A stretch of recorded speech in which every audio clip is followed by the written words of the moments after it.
I do believe that it's about time that we get started. Welcome to the stream if you are here. If you are not here, you are still welcome, and I do appreciate you. Today is maybe the last day of Disco Elysium. I know I'm getting close. Like I just finished finding Ruby, and I need to actually go through her tent. But at this point, like I've explored pretty much everything. There's a couple um small things that still need to be that might be loose ends, but I think as far as like main quest goes, uh, I'm getting really close to the end of it. But we'll see. And you put the new RAM in. I mean, you started with so. I'm assuming it didn't go as planned. Before I start investigating the tent, though, couple holidays, quickly. Oh, it's still in there. Oh, good. That so it's running then. that's that's a good thing, right? Okay, cool.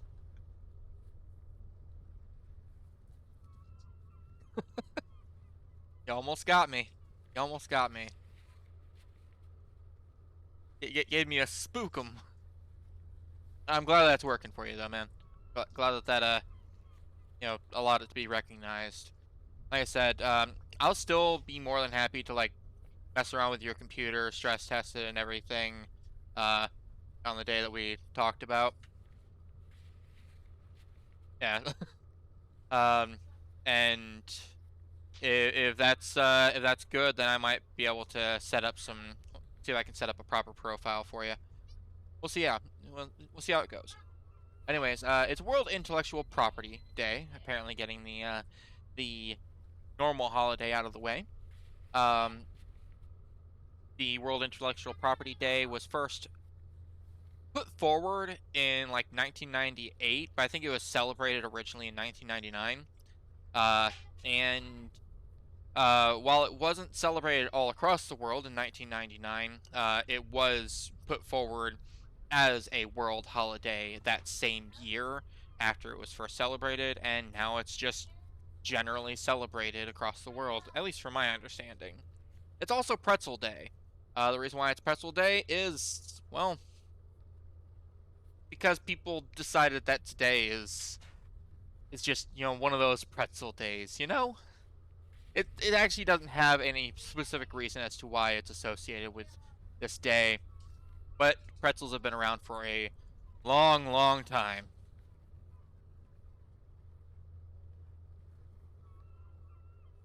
The day Disney lawyers get crunk. IP day. They might get crunk on pretzel day too. Who knows? I'm not gonna tell them that they're wrong for that one at least.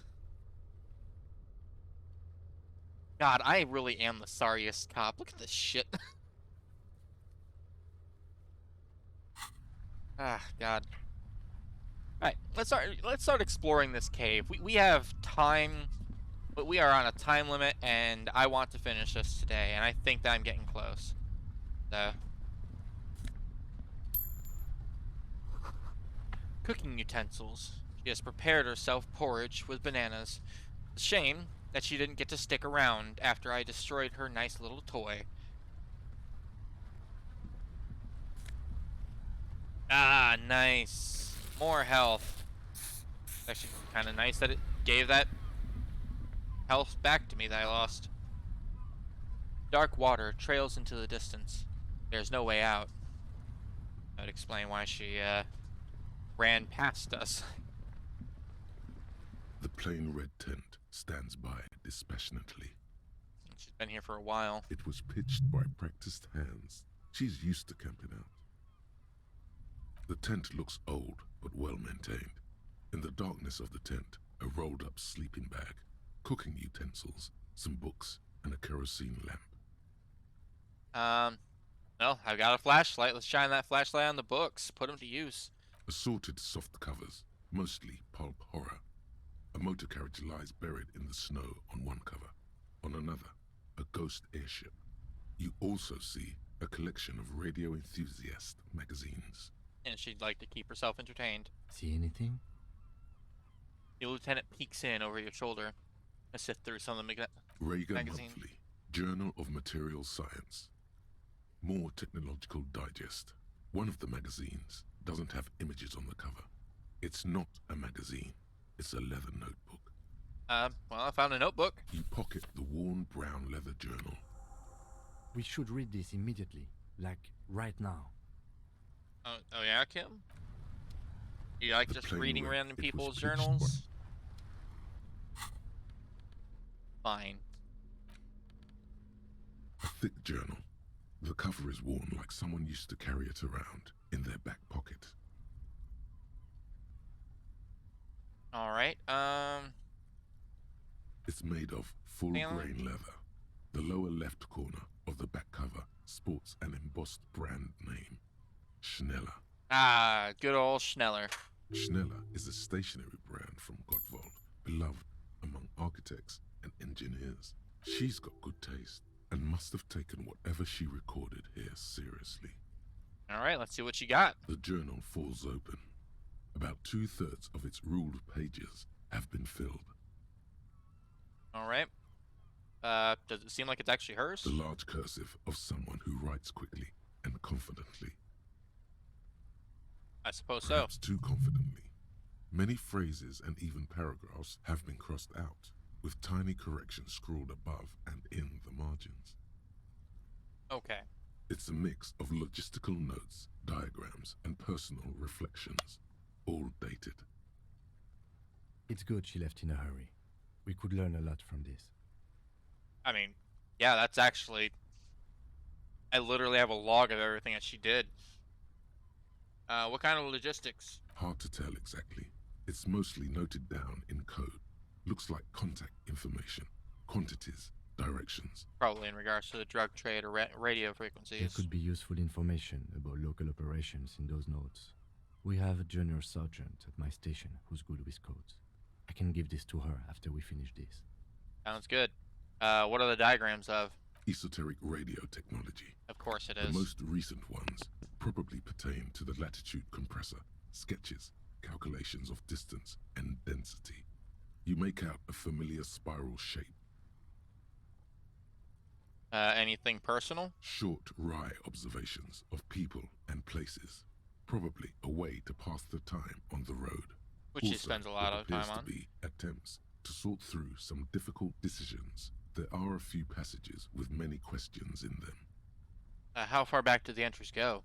The first entry is from August 2nd of last year. It reads simply, I know my position is precarious. All I can do is make myself as useful as I can while looking for a way out. Remember, no one is indispensable. Okay, so keep your friends on a. And don't be afraid to cut ties, I guess. Makes sense. What did she write the day that Lily died? Nothing on March 4th. March 5th, though, well, that's bound to come back and bite me in the ass. I'm bad at this. Loyal to a fault. But that's another matter entirely. She is referring to betraying her previous employer. Does this suggest she did it in self-defense? Anything about, the puta madre? Talking a lot about that. That name isn't mentioned as far as you can tell. Small wonder. Would you talk about La Puta Madre in your journal? You do see an M, though. La Puta Madre. M is mentioned on March 9th and March 15th. Might as well read them. Great. M's peon is coming to town, no doubt to investigate the lynching. But also, I feel it in my gut to finally put a bullet in my head while I'm napping in my lorry or on a smoke break. Well, I won't stick around just to twist my own neck by constantly looking over my shoulder. Then again, isn't that what I've been doing ever since I got the call? The call? Did M call her personally? Oh no. Why? something juicy? Been holed up here for 3 days now. I'm used to being alone and all, but I don't know when I'll be able to leave, or if I'll be ratted out. They will rat me out, of course. I've made it a point to believe in the best in people, the boys, for example. But experience tells me, did M feel truly betrayed by me? I was feeling threatened. He'd have to know if he threatened people, they'd take measures to protect themselves. Even I know that. Economic measures first of all. Gotta make a living, right? I can still hear his voice in the receiver. Taste the plastic. So, M did call her. Was she set up? The entry ends abruptly. What's the most recent entry? The most recent entry is from today. It reads, even when I leave here, if I leave here alive, what's my next move? Staging a lynching is a crime, even if I'm not accused of murder on top of that. Forever on the run. Not really my idea of the open road. Man, I was really looking forward to winning. It looks like she might have been framed. Tenant taps on the page. That would be a first, or a fourth. But who's counting, he thinks. Very rarely does anyone actually get framed. I mean, if she didn't do it, then maybe it's good that we didn't catch her. Kim, am I really a La Puta Madre agent? Then who do you think killed Merc? You know, all these are good questions. I'm wanting to ask all of them. And maybe it's good that we didn't actually catch her. Maybe it's good that we let her go. I wouldn't go so far as to say that. We have other reasons to arrest her. Besides, I'm not sure her life as a fugitive is going to be much better than we does. Especially if she has problems with the Madre. Well, am I really a La Puta Madre agent? No, I don't think you are. Ask someone in your precinct if you want to be sure. He truly does not believe you are. Perhaps he shouldn't be so trusting. Then who do you think killed the Merc? Could have been Titus. Then again, I mean, no one heard the shot. maybe there's a Hardy boy we've yet to meet who acted as his accomplice. Either way, we need to keep an eye on him. One thing is for certain. We have business back in the whirling in rags. Questions to ask. We should get to it. All right. Sounds like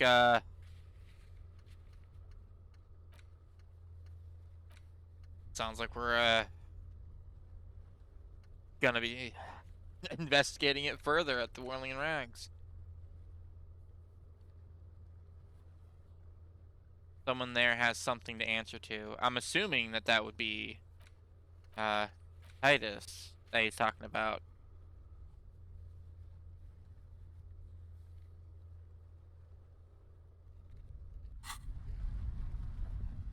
All right. Head on out.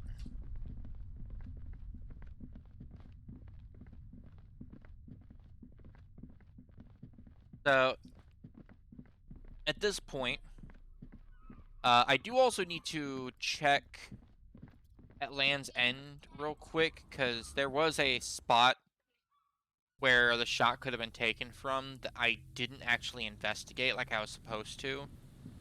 And that's on me. I want to say at Land's End was like past the church.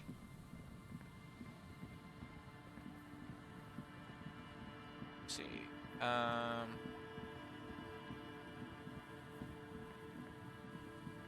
Was it Land's End?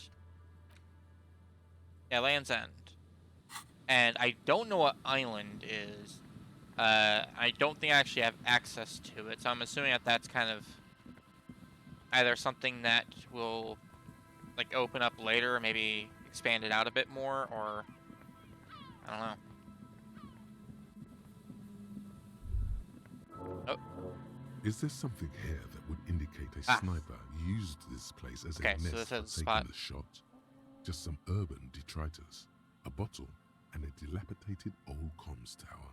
I don't see it, officer. I don't see a person take a shot here and hit something there. In the whirling in rags. Hmm. Maybe they climb the comms tower? It's not possible to climb that ladder. And even if it were, why? There's no platform up there to aim from. Lieutenant looks up, raising his collar. It does look extremely rickety, and wouldn't help much either. That's true. There, 1.2 kilometers over the cold water of the bay, blue from the distance and the air, you see the smallest rectangle, barely visible. A glowing light on the third floor of the whirling in rags. With binoculars, you would see a young woman's shape move behind the glass, her limbs long and slender. But it's not really plausible as a place to take a shot. And I apparently have to ask, maybe the campfire was used by the perpetrator? To warm his hands before pulling the trigger? Perhaps. But anyone could have made this. The coast is specked with fires this time of year. Truthfully, this seems like a very poor choice to take a 1.2 kilometer rifle shot from. Visibility is awful. There's water vapor everywhere. I think we can rule out Biddable Prime, was it? Alright, sounds good. All that's left is the island. I can still technically try calling the station, but I actually don't know if that's a thought that I really want to explore right now, especially when I'm so close. So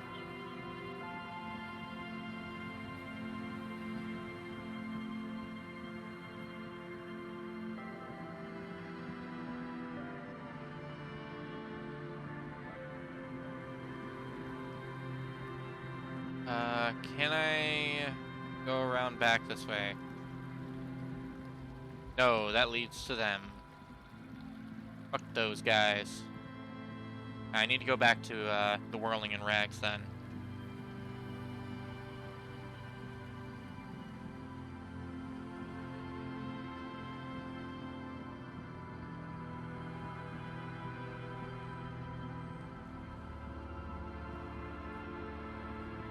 So, at this point though, things are getting actually a bit rough because I don't have a suspect anymore. The one that I did have clearly didn't do it.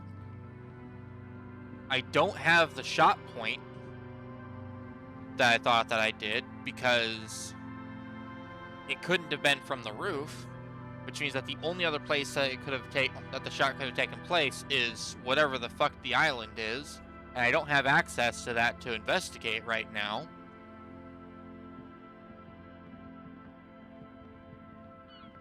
And because I don't have a suspect, I also really don't have a motive. Like, Stop. it's rough. Just up ahead. Danger. Oh? What? What you have isn't enough. You'll need more firepower. A ranged weapon. What if it was Kim? He set this all up just to get close to you. Aw, that's adorable. I would also set up a murder lynching subplot just to get close to someone. It's absolutely adorable. I love Kim. He's great. Good shit. Thank you, Kim. You know, I'll solve your murder anytime. Your Kvalzun KR2 multi-tool looks impressive, shining in the cold spring light. But what can it do against military-grade weaponry? Military-grade weaponry?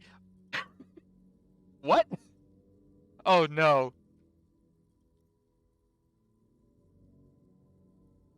Shit, did they start the tribunal? Did they start the fucking tribunal while I was chasing after Ruby? You kidding me? Be prepared. Make sure you have your pepper box in your hand. Your fingers reflexively reach for the Villiers 9mm pistol in your pocket. Yeah, I guess so. Fuck. I'm not sure I feel ready for what lies ahead. Then you'd better get ready. Whatever happens, I've got your back. Thank you, Kim. Jesus Christ, okay. Thank you, Inland Empire. May have just saved my Holding ass. the gun feels natural and satisfying.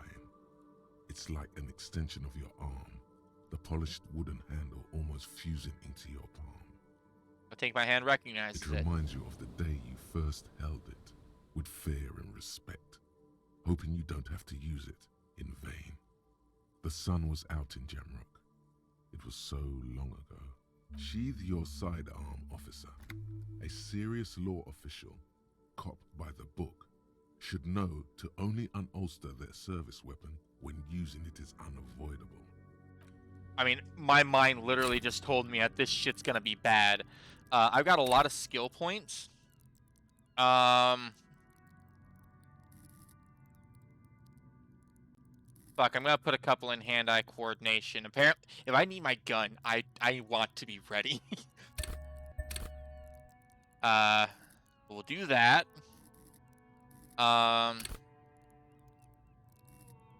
Put a point into endurance to get my health up a little bit. And I'll save the other one for whatever else I might need. See what else I got.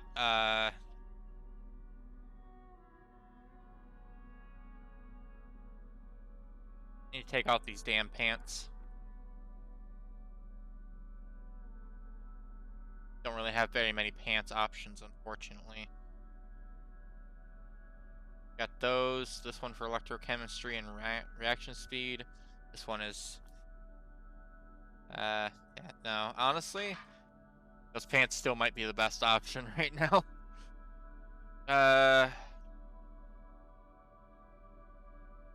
Do I have something that may raise my hand-eye coordination in here? I don't think I do. That raises empathy. I feel like I want to actually have some saver fare, so I don't want to reduce it. I should put on a hat.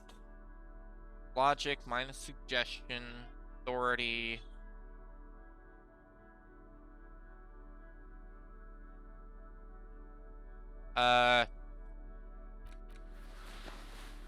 That'll actually give me a good boost to logic.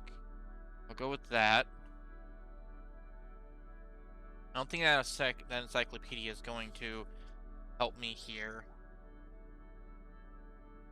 But, maybe saver fare.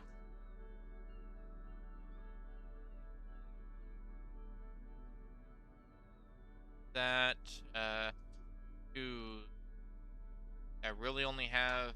Okay, I also have this one, perception. Which may be better than empathy, actually. My jacket, I've got esprit de corps and shivers. I want to keep that esprit de corps. Especially if Kim's gonna have my back. I'm not sure if shivers is gonna help. Oh, but the pinball maker's coat, that gives me hand-eye coordination. Fuck. I think that might be better. Okay, my necktie is pain threshold right now.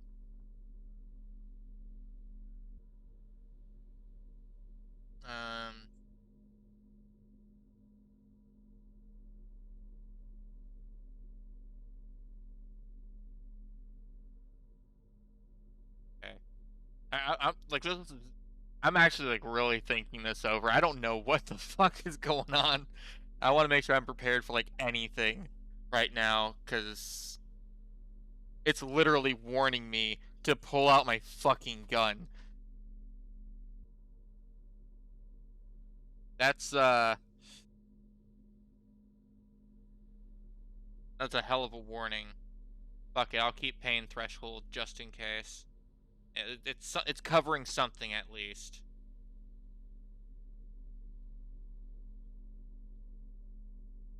I think this is my best bet. Look like a fucking fool, but Yeah, even the I'm shopkeeper's all out gone. of shits to give, loincloth. Welcome to the fucking reckoning. Put your damn gun down. People are gonna get hurt. We need to talk this through. All right? Shut up. You're not gonna talk yourself out of this, loincloth shit fuck. And what's going on? Shh. This is a misunderstanding. Nothing irreversible has happened yet. You can just return to your unit and forget all about this. The Kypt is merciful, willing to spare us if we just forget about our murdered and humiliated commander.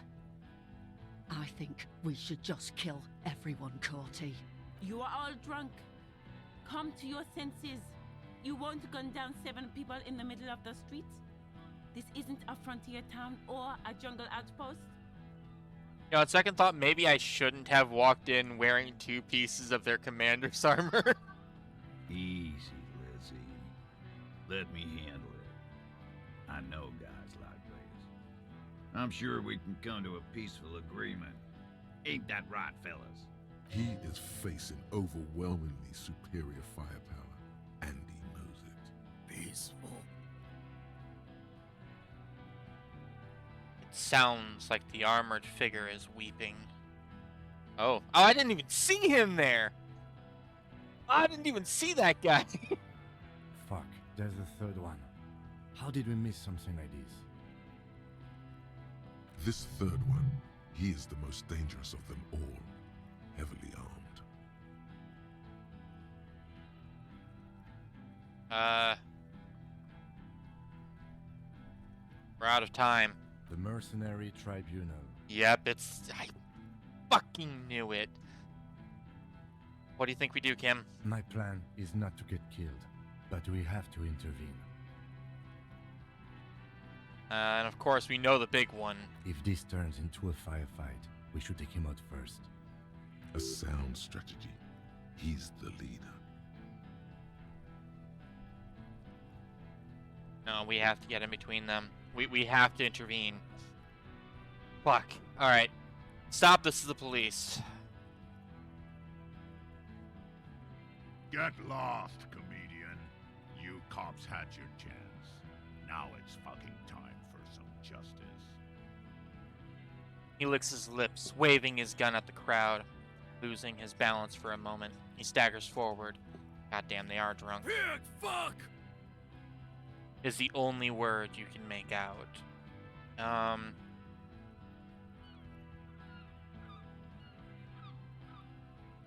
easy now. No one needs to die here today. Oh, people are gonna die today. We're not leaving it like this. These tribals hung him up for everyone to see. No one is going to kill anyone. Let's just put the guns down and talk like civilized human beings. With a wordless gurgle, the killer loads his long rifle. The leader gives a small nod to the helmeted man. Suddenly, the grip of your sidearm feels comforting and warm in your hand. Feels like it's saying, do it. Shoot him in the mouth. Shoot him before he shoots you. No. It. No, wait. It's good you have that gun. It really is. Just soften him up first. Present an argument. I'm barely keeping you together here. This is it, the big one. If you talk to him, he will rattle you, not the other way around. Fuck. Okay, I have the highest chance with rhetoric. I feel like I really need to, okay, wait. I might be able to talk to him a little bit. Alright,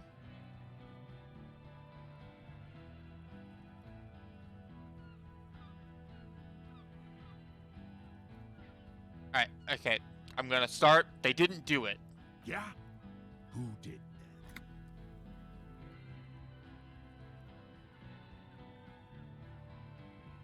that? It was someone else. Someone who's not here now. How fucking convenient.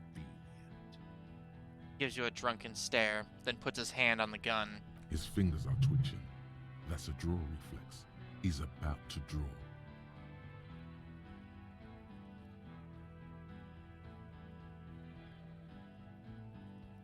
He was shot from a great distance. A sniper did it. Do you think I'm fucking stupid, cop? There's a dangerous gleam in his eye. Cal's here, right now. Huh? How about the kid? Tell me. It's a magic fucking sniper one more time. Listen, please. This cop and this drumhead cop marshal won't decide who. Think. Why doesn't he believe me? I've got a really good chance at my logic is coming in clutch. Okay, come on. The Hardy Yes. Boys confessed to hanging him, all together. Of course. Titus said we took him out back and hanged him. He said it loud, in a public place.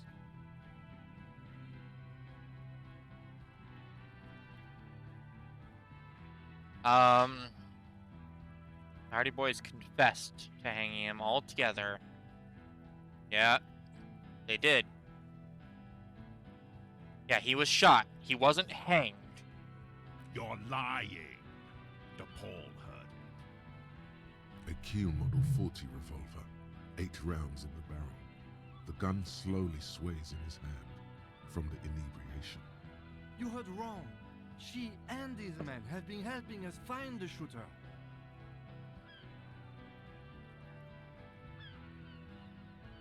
Gardner isn't even one of them. The hanging was all a cover-up. Listen. Fucking liars. He pulls on the trigger. A plume of smoke erupts from the muzzle of the gun. The shot rings in your ears, a low, tinny ring. Then the Hardy Boys yell something. The young woman stands and looks behind her. The shot has flown over her head, crashing a small pane of the glass window behind her. I missed. The man looks at his revolver and smiles. Not true. He purposefully over-aimed and shot the window. You had him second-guessing himself, only for a second. Do not assume he will miss the next time. I know what I heard, Corty. They said they killed him. They said it was a good way to end a Sunday night. That doesn't sound good. You need to change the topic now, or there will be another shot. Fuck, I might actually just have to... I might just have to go for the rhetoric. I need to get this back in my favor. Going for it. All right, Okay. here we go. This is an illegal tribunal. Krenner would never sanction this. Who's the commanding officer? Take your pick. You only have time for one argument. Choose wisely. Ooh.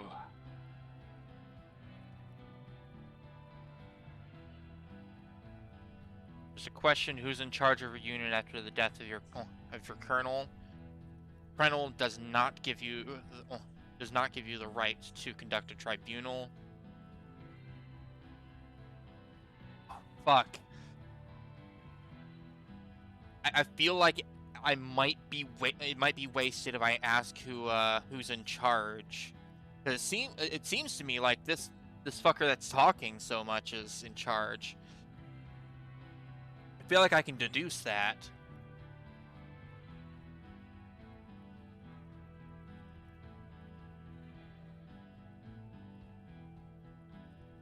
I'm gonna go with the Krenel not sanctioning it.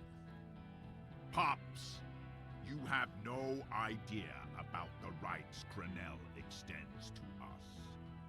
He says, looking at your saggy sideburns. They seem to calm him down for a second.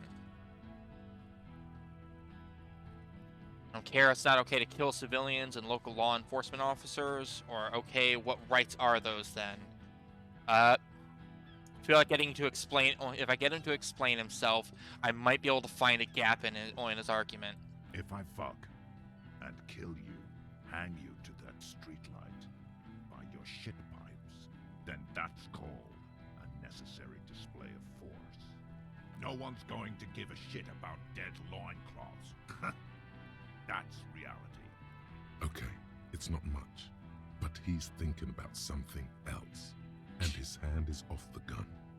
This did something. It doesn't seem like a de-escalation, but it did get him.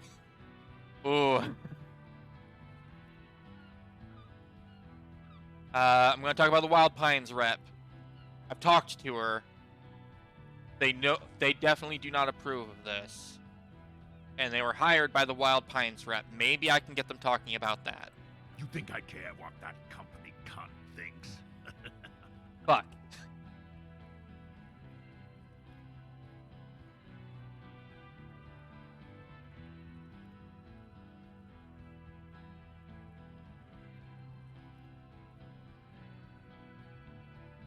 Ooh. This is rough. He says he doesn't care, so I don't know if Wild Pine's not forgiving them is really gonna help anything. He clearly doesn't give a shit. Fucking waste this fuck!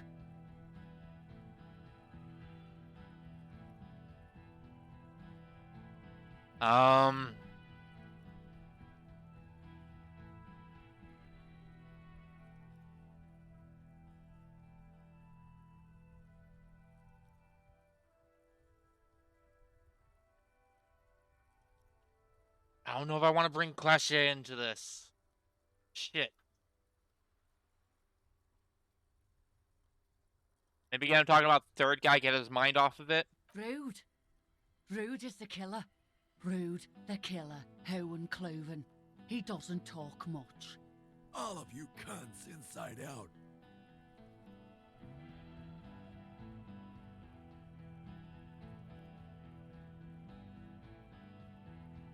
The killer? The gunner, the raddest, the killer.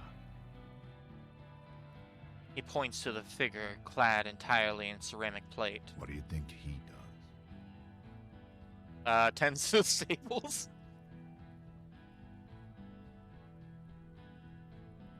I'm assuming that he kills. Smart loincloth.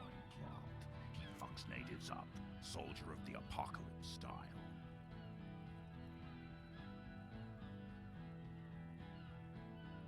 It's easier than saying Hohenlohen without laughing. Yeah, I suppose so.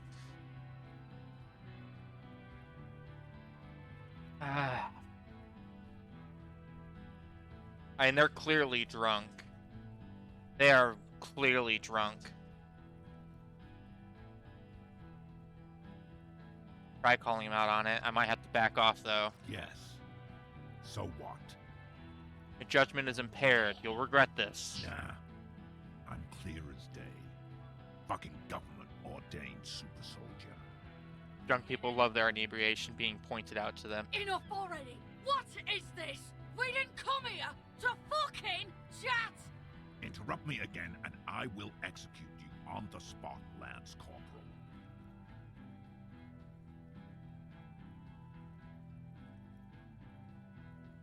Damn it, I don't want to shoot him, but this is going to escalate badly. This is going to go very, very badly. Shit.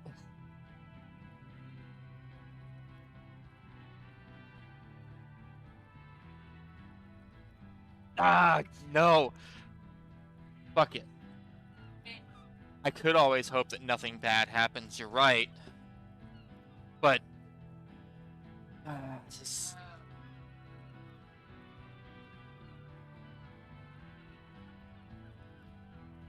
I don't think that this is gonna go well. Like, he's slightly calmed down, but he is still ready to take a shot at someone. Fuck.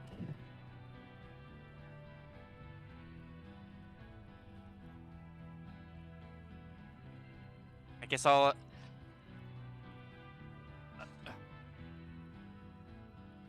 see if I can, yeah, they should know Clash J. At least, like, they should know Clash J through, because of Lely. Who the fuck is that? Fuck, they don't know Clash J. Glacia, the woman upstairs, where is she? She left! God damn it, Clash J. Unarmed, hunched, but keeping it together.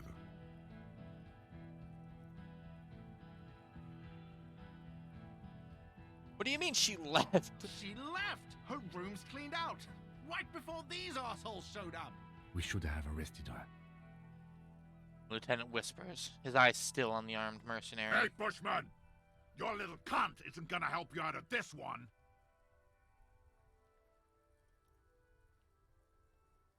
Shit. Shit. I can take the shot. I know I can take the shot. I've got a really fucking good chance at this shot. But I don't.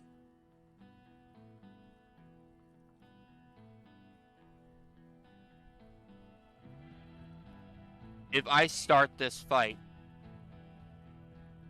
I know I could take him out immediately. Without a doubt in my mind, like 83% chance. I know it has a chance to fail. I don't think it will. But that would guaranteed escalate this situation.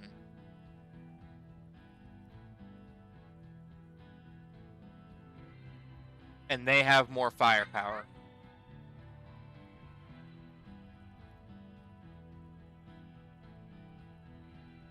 God damn it. Okay. I'm not going to take the shot. I'm going to risk it.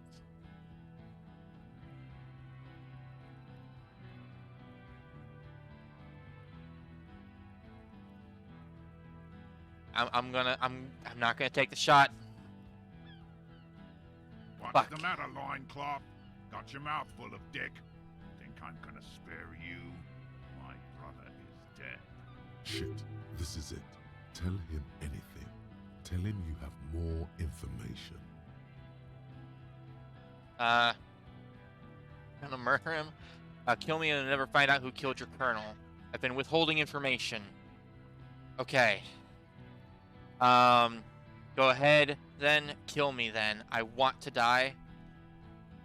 God damn it, I did my best. I just need more time to solve. If you kill me, you'll never find out who killed your colonel. Rude. Kill him.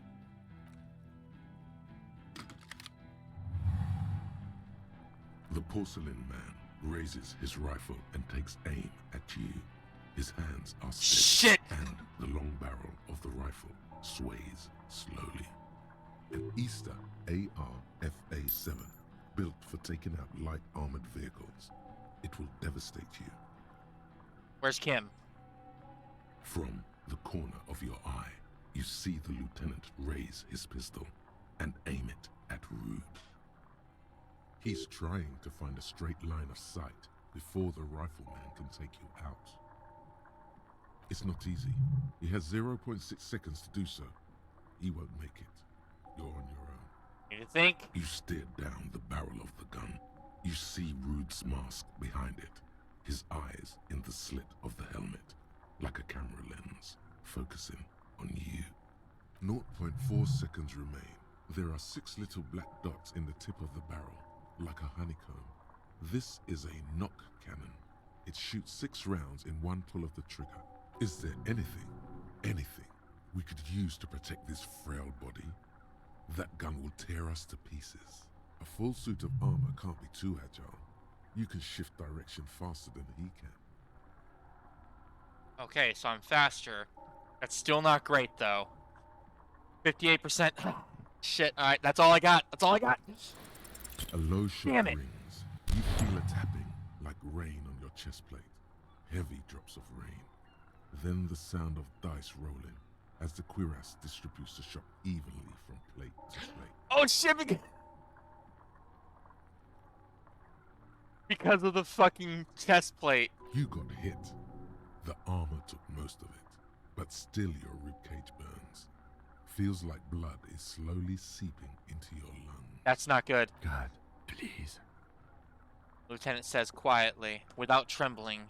He aims, face pale. He's aiming for the eye slot in Rude's helmet. An extremely difficult shot. 2 shots ring at once. One from the lieutenant's pistol, and the other from DePaul's. It's aimed at the lieutenant, but it misses. You hear a scream behind you. Did he hit the rifleman? Blood gushes from the helmet's eye sockets as Rude staggers back, disoriented. The sounds coming from his helmet are not human. An unbelievable shot from the lieutenant. God damn, it was. Good job, Lieutenant. Who screamed? Glenn, dying in a puddle of blood No! behind you. His mangled torso has 2 gunshot wounds. Blood gushes out of them like red geysers. You see 2 cold eyes looking at you through all the smoke and panic, and a pistol raised, aiming at your chest, point blank. Then the man squeezes the trigger.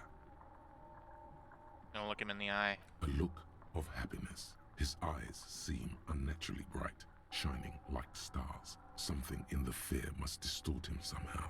He is evil, and the end. Here it comes. Death. God damn it. It's impossible to evade it. I'm just gonna let it happen.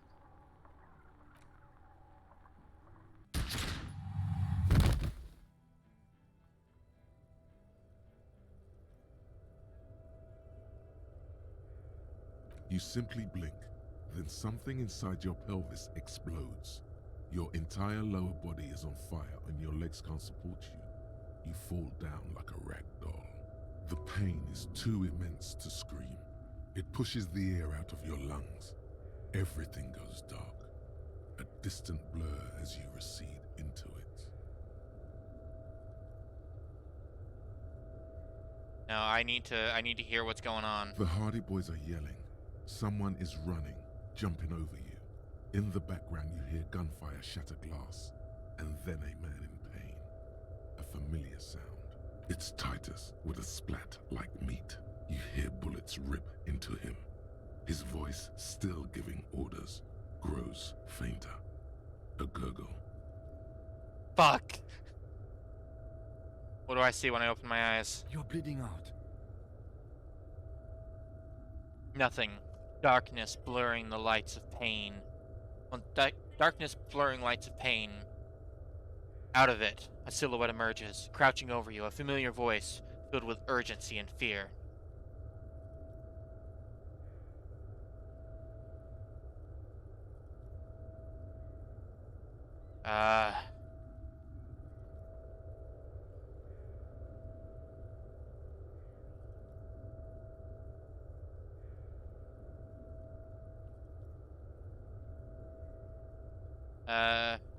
Gun down in the line of duty, it's okay. Yes, keep talking.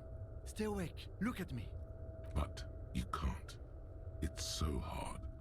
Your eyelids grow heavy, and the sounds ever more distant. And a cold comes over you. The lieutenant, too, is somewhere far away, almost gone. When suddenly, you sense something behind him. A shadow. No. No, no, no, no, Someone no, no, stands no. there, raising his pistol at him. The lieutenant does not see it.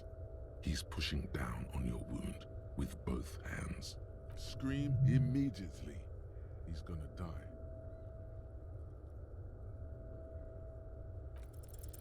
No, you say, and hand out your firearm to him. Your hand trembles and your eyes are full of fear. That's all it takes. There is no room for hesitation. The lieutenant moves like a spring unloaded. He grabs the gun from your bloody hand and fires behind him. You hear a roar of pain, a death scream. The sound disappears like someone pressed stop on the tape. The hulking figure, too, is gone. And so is Kim. And the whole world. At least Kim's okay. All into total darkness. This is death. One more door, baby. One more door. No, no, no, no, no. I have to get back in. The fight? There is no fight. The fight is over. It was lost 1,000 years ago. You have laid here forever. Keep falling deeper. Take the door. He's not taking it. His body is not taking it. Oh God, no. He's not disintegrating. He's swelling up instead. Over the hours, hurting, moaning in his sleep, and rotting and being disinfected and smelling of drugs and feeling saliva in his mouth, drifting in painkillers, thrashing in his wound sleep. He can't go. Not before the case is solved. Yeah, this case isn't fucking done. Hours turn to days.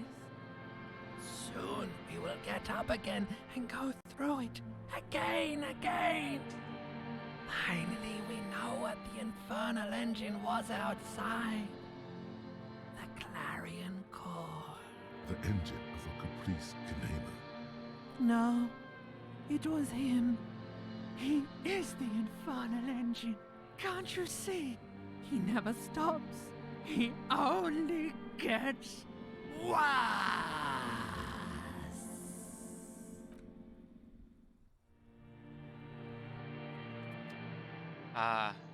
You know what? Think I You lived. see the lieutenant's familiar Yeah! shot in the I whole lived, figure. bitch! And It so did burns like Kim! Then triple from the pain. Kim. Sunrise, Parabellum. Lieutenant says he's in the middle of a freshly cleaned room with the fan above his head like a halo. His face is covered in bruises.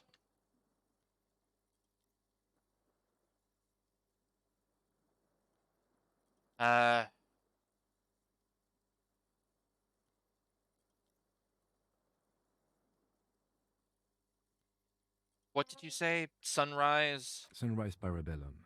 Sunrise, prepare for war. It's an old revolutionary saying. Isn't that written on your... My gun. It's engraved on it. Cops like it. Is it war today? The gates of the harbor are boarded up. The streets are a little more empty. Apocalyptic violence is yet to erupt, I am relieved to say. I think we may have held it off, for now. Barely. Good. Yes, we have also completely failed, but that's okay. I just got an achievement. The world's most laughable centrist for saying good.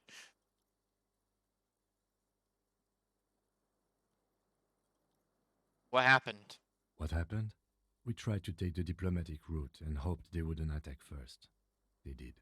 The major gave the command. What happened then? As retaliation, the rifleman tried shooting you. He hit the cuirass. I heard it go off. I was looking for a clear line of sight to him. He sounds a tiny bit sorry he did not find it before you got hit. I shot and wounded him, while Glenn took a bullet in the spine. It was meant for me. He did not survive. Titus, Fat Angus, and Theo charged. Angus and Theo died before they made it to intensive care. Titus died in the hospital yesterday. Alain and the young musician, I forget his name, they are all that's left. Titus is dead? Yes. You were bleeding out by then. You warned me.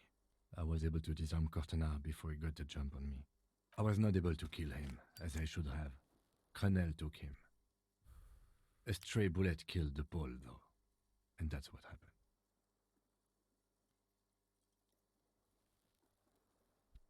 Fuck. How many casualties on the Union side? 5. Glenn, Theo, Shanky, Angus, the fat one. He took a lot of bullets. And Titus. And the Major? He's in a private hospital across the river. Crenel claimed him from the local butcher shop where Titus died. Turns out he's insured. Of course he is. We won't get to him anymore. The good news is he's not coming here either. I did some damage. Titus is, just dead? Yes. And that's... All.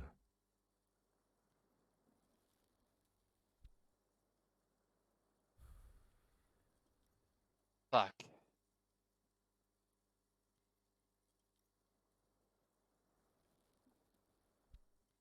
Yeah, no. Honestly, only 5 being dead. They were planning on taking out all of them. I really don't see how that could have gone any better. Let's face it, officer. It could have gone a little better. You could have been armed. It was my mistake too. I should have attacked. I was armed, thank you. But what's done is done. The violence is cordoned off. The Hornets did not get into the beehive. The worst scenario has not materialized yet. And we are still alive. Both of us. He did not expect you both to survive once you stepped between those two armies. His smoking, his hunched back. You have it worse, but he took a real beating. That cigarette has medicinal purposes. How bad am I hurt? Reasonably bad. You were shot in the left quadriceps. That's your thigh. It appears no major arteries were nicked. The bullet was removed and a bacterial infection treated with mercurochrome. The bruising in your shoulder is negligible. The armor took the brunt of the fire. Can I walk? We will see. You won't be able to dance much, that's for sure.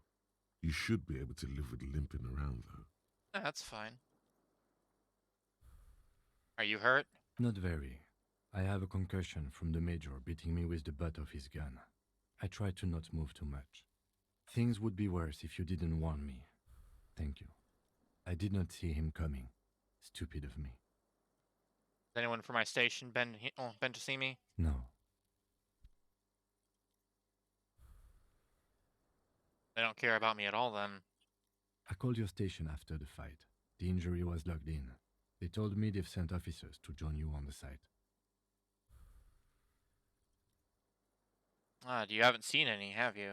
I'm sure they're worried about you. That means he hasn't seen them around while you were out. They're not really worried about you. If they were, wouldn't they be here?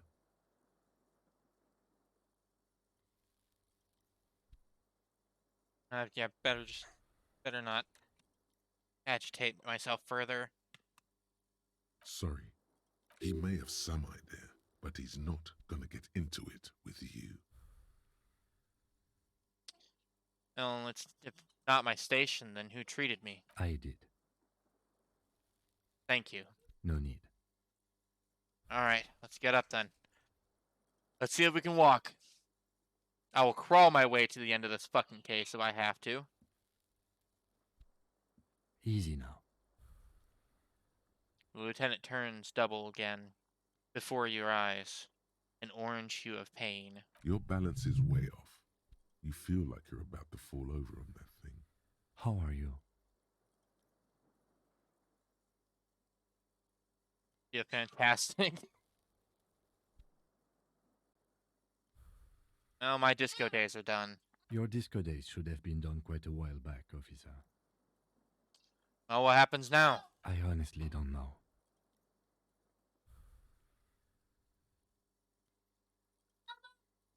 Well, we're still both alive. I know what we're gonna do. Do you? Because we can't talk to Everhart. The harbor is in lockdown. Everyone in there is outside our grasp now. And Joyce has left too. And so Joyce is gone? Yes, she left yesterday morning. To meet the board of Wild Pines, or that is what I've heard. There's a pin somewhere in the machine that keeps Connell from sending in a death squad. Maybe it's her. Maybe she kept her hand. Either way, Ruby's gone, and Classio too. We really should have arrested her, you know? Wait, you've checked? She's really... Guard confirmed she left 20 minutes prior to the tribunal showing up. Who did it then, Kim? Killed the I hangman. don't know.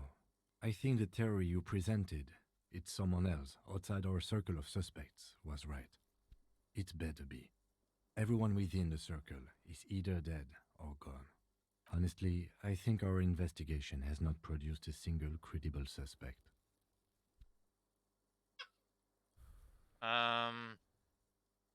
So a 28% possibility the shot came from a distance. We should go upstairs, rethink the ballistics in situ. I agree with this. What else? The goddamn footprint. Yes. God curse the footprints. Not solving the case for us. Au diable.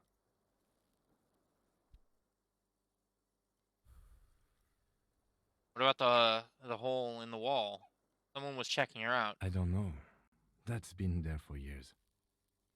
Damn it. There are the old bunkers and weapon caches, Revolutionary era. We could find thousands more if we wanted. All of Revachol is full of them.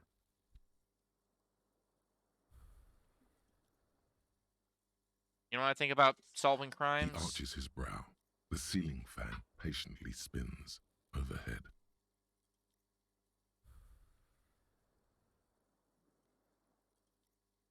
Solving crimes is almost impossible. No. Solving crimes is hard. It really is very hard. That concussion must be making him dizzy. You're not ready to give up, are you? No. Are you ready to limp? I'm ready. Good. Where do you want to limp to? The lieutenant did mention doing more ballistics. Also, it's just close enough to endure the walk. Well, let's go to Clatchay's room. Why not? He extinguishes the cigarette on the sole of his boot. Another look at the window, perhaps? The one he was shot through. I don't know. I can't think of anything better. As you turn, a bright light catches your eye, making you squint. Where's it coming from? From a distant sunset, a stage light, flash photography. Oh no, nowhere Superstar! in particular. It's just what superstar law officers do. They squint at lights, and they solve shit. Actually, now that I hear superstar and law official in a sentence, they sound weird together. What are you, deaf? They're perfect, like rock star politician and drug addict teacher. Embrace the superstardom you've worked so hard to establish. Ah, right. Rockstar politicians and drug addict teachers. Truly, the pinnacle of humanity. No, I'm fucking trash. Yeah, a cool, trash superstar. Big dick cop down on his luck. Salam Rocky by here. Badass on the edge disco cop. Time to recede into a ludicrous fantasy world. Here we go. Camera. Lights. What about the, Hey, what's that about the ludicrous fantasy world? Yeah, you know. Beneath it is just heartbreak. A pulmonary tract infection. Atherosclerotic disease. This is where you say action and reconceptualize all that. Reinvent it as the world's first celebrity police officer. This is the beginning of your legend. Yeah, why not? I'll take on the thought. Fuck it, action. With a sudden flash, the world freezes around you, and you along with it. In an iconic monochrome solution, a black silhouette against a rasterized orange world. It's on. Man, I take one bullet and I become a fucking superstar. Hey, they fixed my window! Newly replaced glass, shining in the morning light. You hear traffic outside, back in the world again. They fixed everything, oh my god! The Stereo 8 player has been reunited with its right speaker. Alright, let's go. I should probably put away my gun at this point. I don't have any bullet. I still got one bullet! Hey!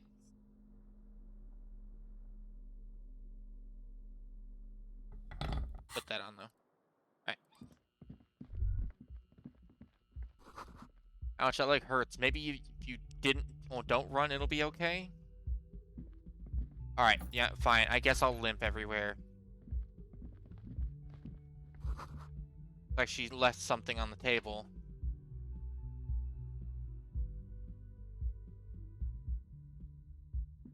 Next to the stack of bills, you see a note.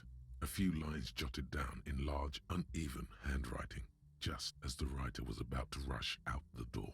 I'm sorry, I fucked everyone over. P.S. I didn't kill him. P.P.S. Gift upstairs. A gift.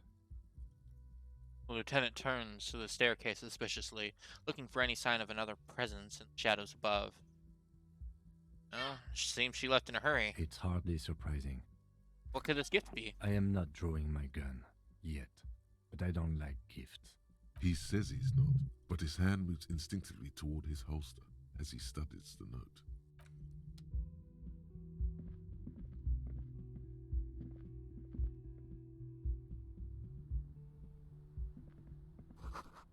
A red thread, made of nylon. It leads out of the room and onto the roof. You see the same two neon-lit shapes, a man and a woman, only now a red thread bisects the room, pointing from the antenna outside to the cupboard on the wall. This is ballistics. She's left a trajectory for us. Lieutenant tests the thread with his finger. Drawn taut, it rebounds instantly. A ray of backward motion explodes from his mouth to the roof outside, A prime, to then widen into a radius of locations in Martinez, B prime, B double prime, and B triple prime. Where does the thread lead? It suggests the bullet came from the extreme upper quadrant of possible angles, from a point beyond the roof, B triple prime, the island in the bay. She's trying to tell us that the shot came from the islet? Unless she thinks the perpetrator was standing on the ring antenna. That is where the thread seems to point. Well, how did she know how to do this? She was there that night. She would have known precisely where the bullet hole was in the glass. She had a long time to think about it after, standing on that roof, staring at the glass. It also looks like there may be more to her skill set than we know. The question is, should we trust her?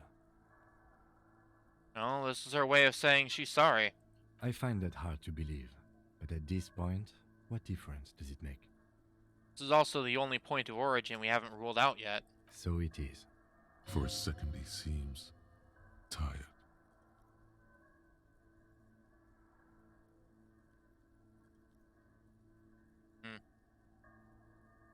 Seem unenthusiastic. I just haven't gotten a lot of sleep these past few days. He doesn't really believe this will yield anything. Maybe we need to go to the island. The wind blows in from the open window.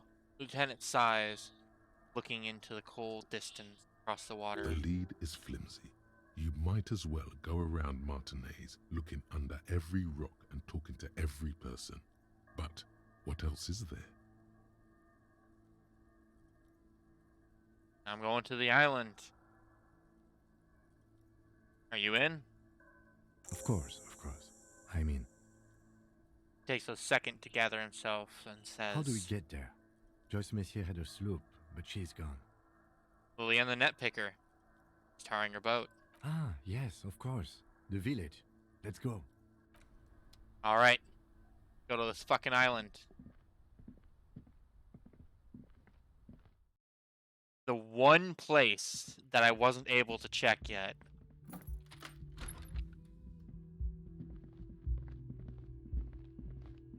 I need to make sure that Gart's okay. Hey, Gart, you okay? Oh, you're up. It's good to see you back on your feet. Did you like your room? I cleaned it for you.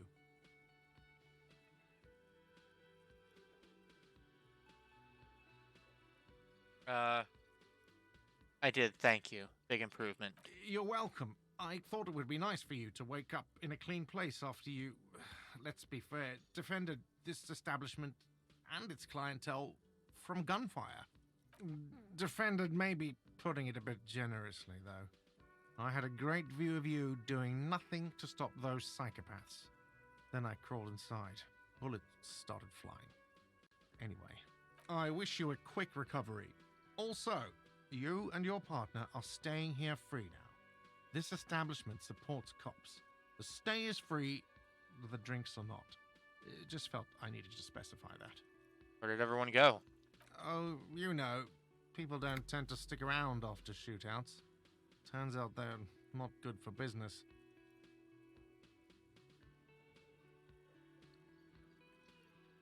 What happened to the man with the sunglasses?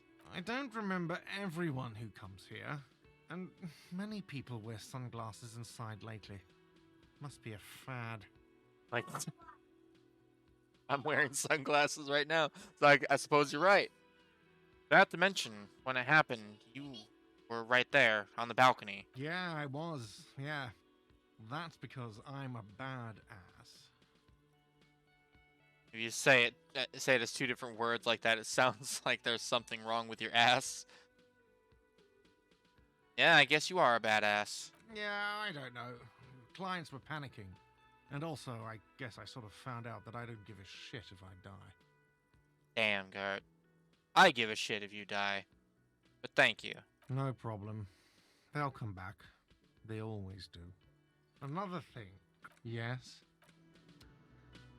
Thank you, Gart. It's been real. Hey guys. Seeing you approach, the bruised man clenches his fists. Oh, it's you. Didn't think we'd see you walking anytime soon. Elaine, look. It's the cowardly cop. Huh? What? He looks up, his eyes full of confusion, as if he'd just woken from a deep sleep. Our condolences for your losses.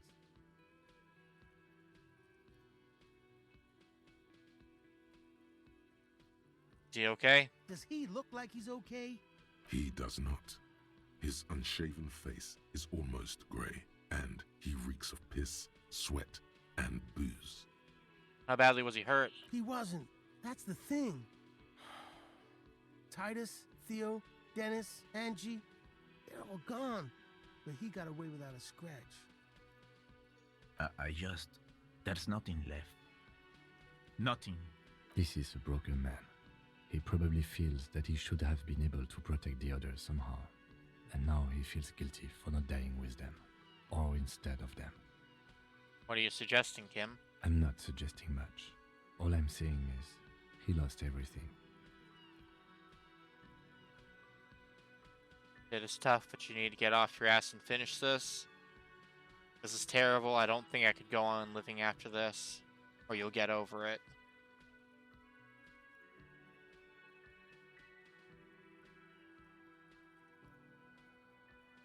Fuck.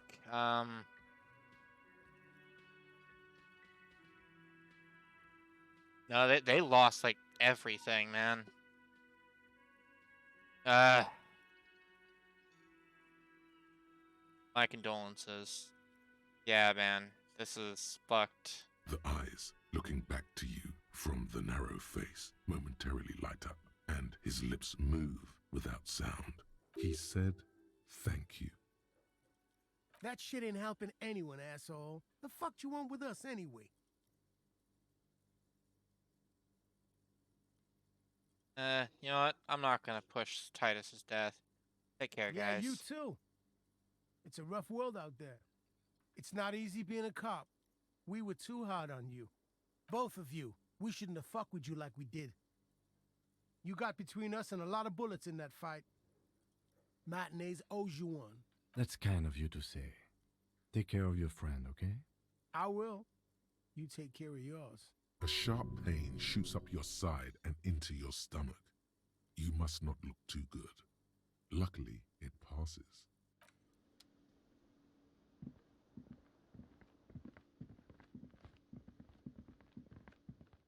Alright, we gotta make our way up. Oh, Jesus Christ.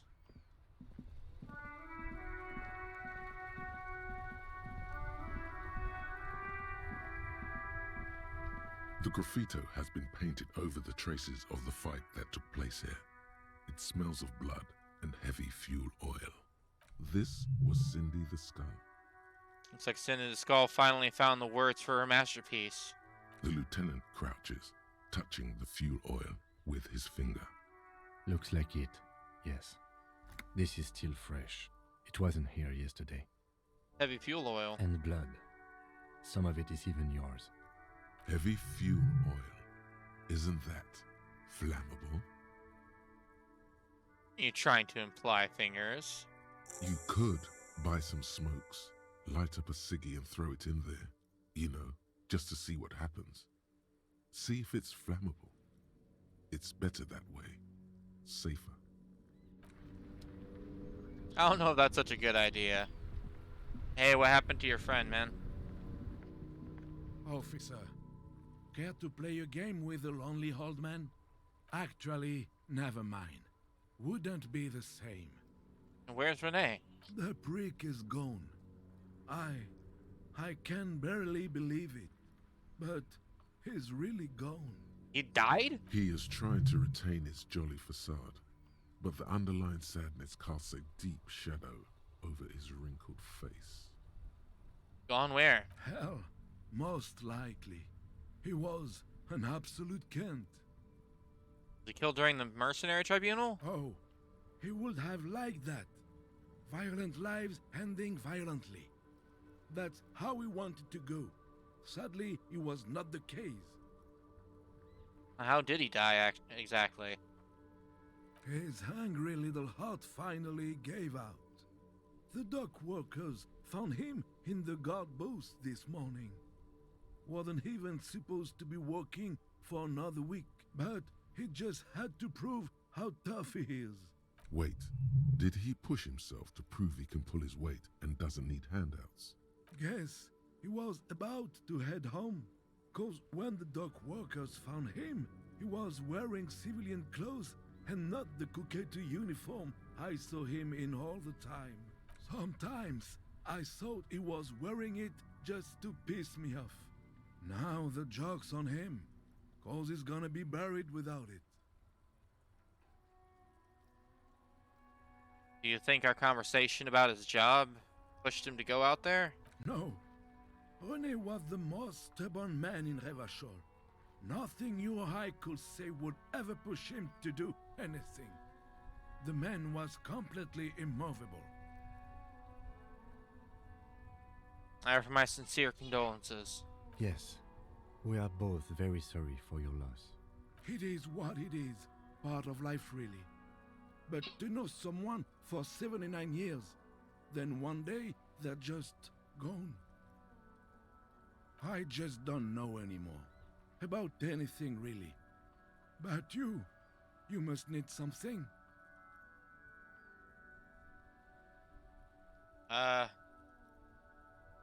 Too bad Renee's gone. I was hoping to ask him about Maybells.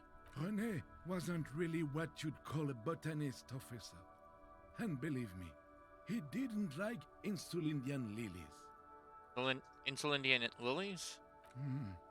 That's their old name, dating back to the time of kings and crests, and all that other stuff he loved so much. Why didn't he like them? There were many reasons, but mostly it was the communals. They called them the Bells of Revolution. A sad smile passes his face. I guess in the end, the Insulindian lilies were just another piece of the whole Insulinde.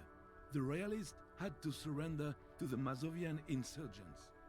It doesn't really matter anymore. Bye for now, Gaston. You take care of yourself, man.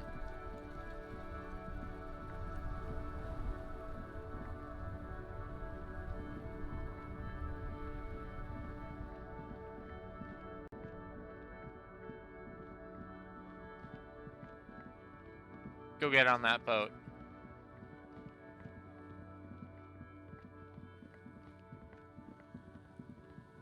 Assuming that she lets us.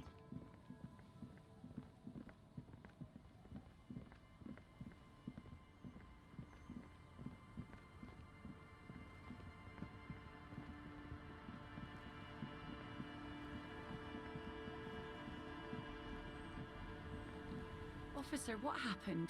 You're limping. Why are you limping? You look terrible. She sounds almost disappointed with you, reprimanding you for falling and hurting your knee.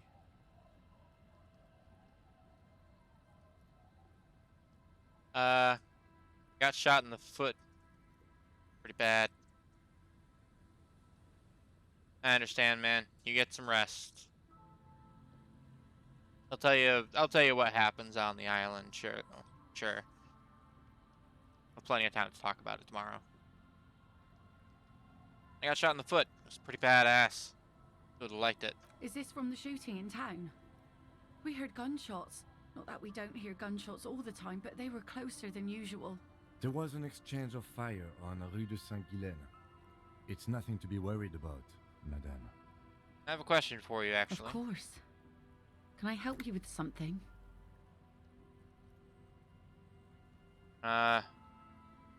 Well, we need to get to that island. That won't be a problem. It's wind still and the tar just dried. We've got 2 days of relative sunshine ahead.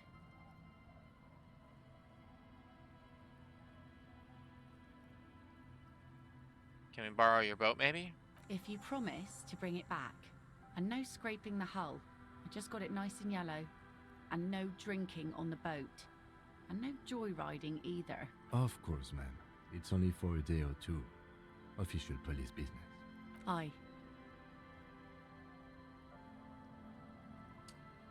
Yeah, I'm gonna nod along. The crow's feet disappear from the corners of her eyes as she smiles at you. What's on that island, anyway? No, it's not gonna read that one. Nothing, just ruins. Used to be some kind of fortification there before the war, for the communards. An anti-aircraft gun, I think. Bombed to bits in the landing. I haven't been there myself. Always steered clear of it. Hasn't been there herself. Who has then?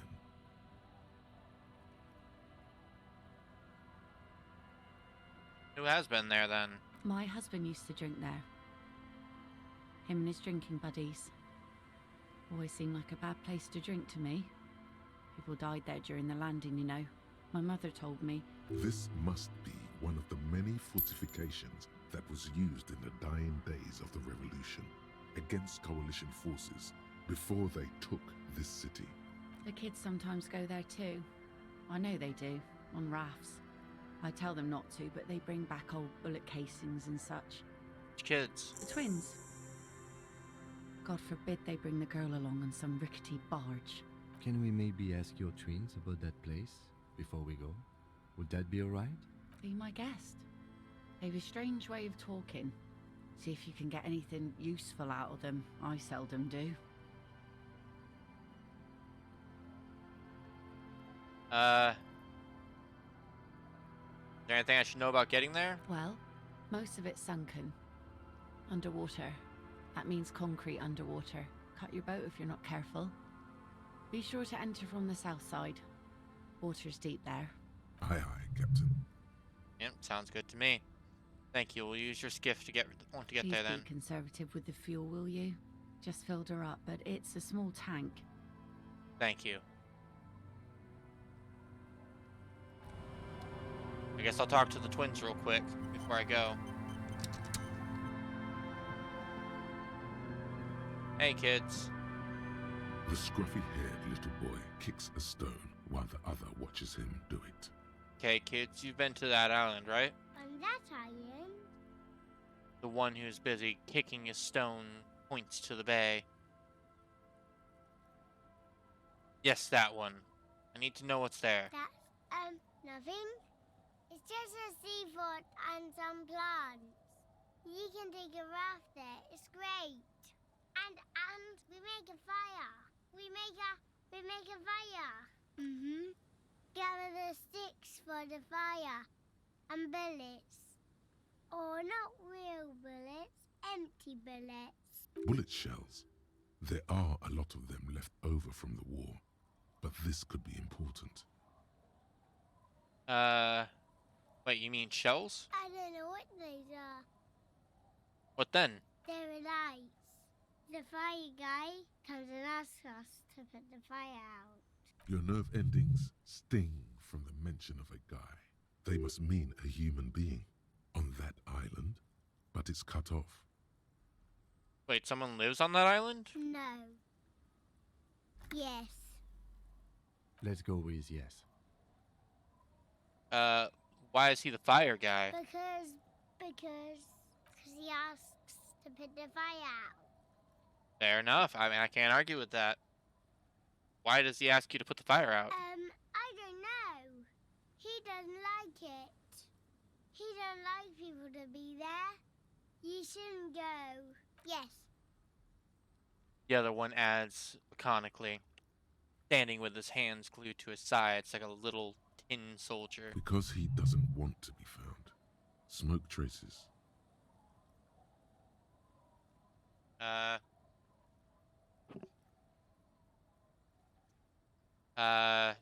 Anything else you can tell me about this guy? Does he live there? No, he doesn't live there.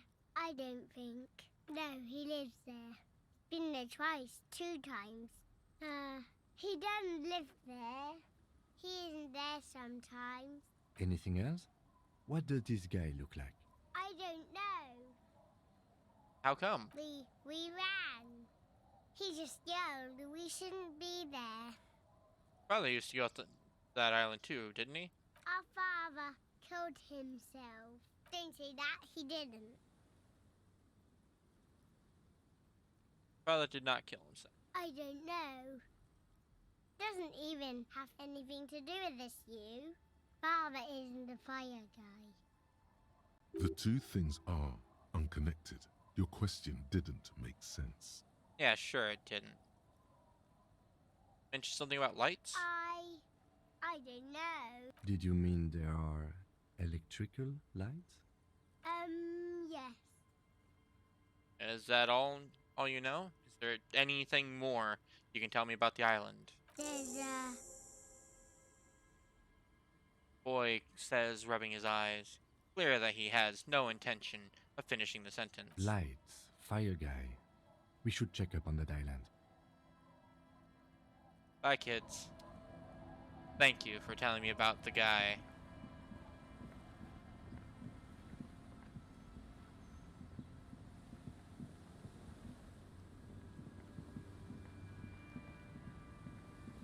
Well then. Go to the island. A skiff with a small steering engine in the back floats on the calm mirror of the sea. Its 2 seats are empty. Once you get in, that's it. One pull of the starter handle, and you're off into the bay. A strange trepidation comes over you. Are you sure you want to go now? Yes. Have you made all the necessary preparations? Closed all your accounts? Remember what the net picker said. It's a small tank. You won't be going back and forth on this. Get in and ride.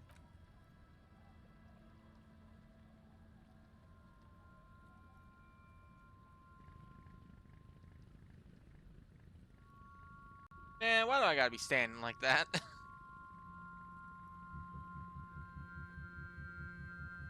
Want to be free. Want to be free.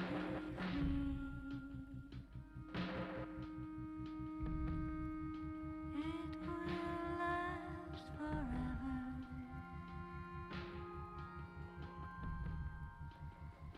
Eternally. Want to be free.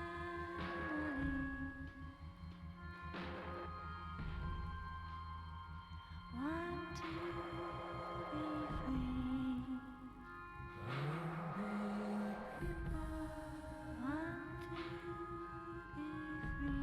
This is a weird song. It will last forever.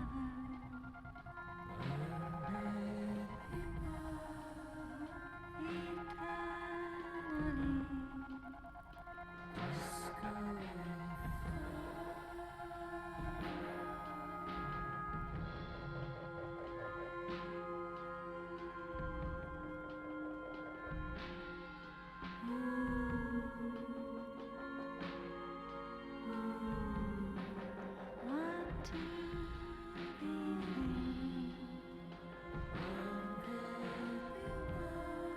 Want to be free. This is a very slow boat. It will last forever.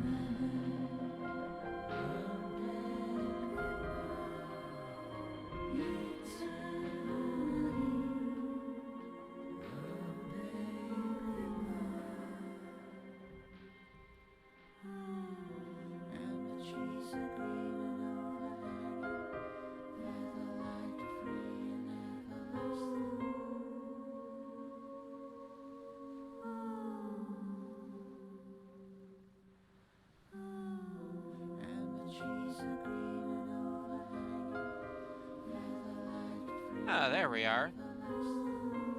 Has all the little like spikes and shit.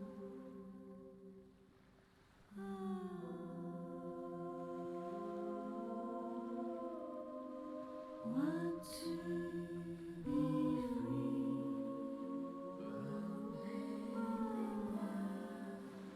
Eternally.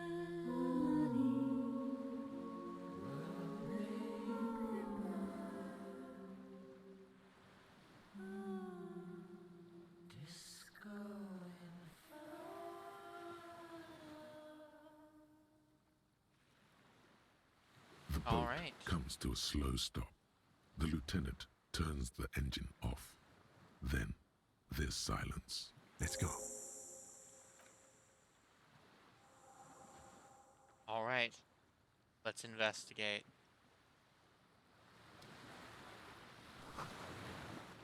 Makeshift bridge. The bombs are powerful enough to break the foundation. The rusted chain trails off into the ocean. The chain trails off into the ocean, connecting the island to the supply depot on the coast. This leads to the depot and Land's End. Ah, yes, so it seems. What do you think it was used For for? bringing munitions to the island, maybe? And supplies? You could also lock the bay when you raise the chain. As a defensive measure, lock it off that side of the bay. Lock it from whom? From enemies. Enemies of the commune of Revachol. This sea fort was a revolutionary fortification, I believe. Ah, okay. Makes sense.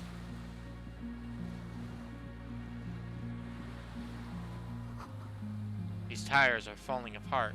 They're at least 50 years old.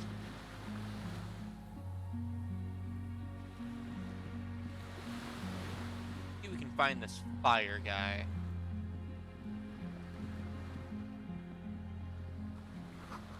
Attention, inflammable. Some fuel was leaked. Some fuel was leaked out of the barrel. Black, viscous. Where I can word.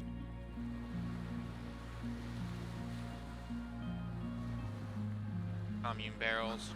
Barrel says ICM. See a star. Little specks in it.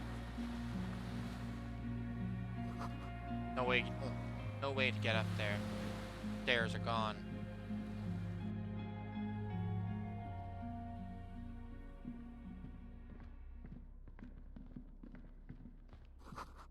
Careful, these stairs have collapsed.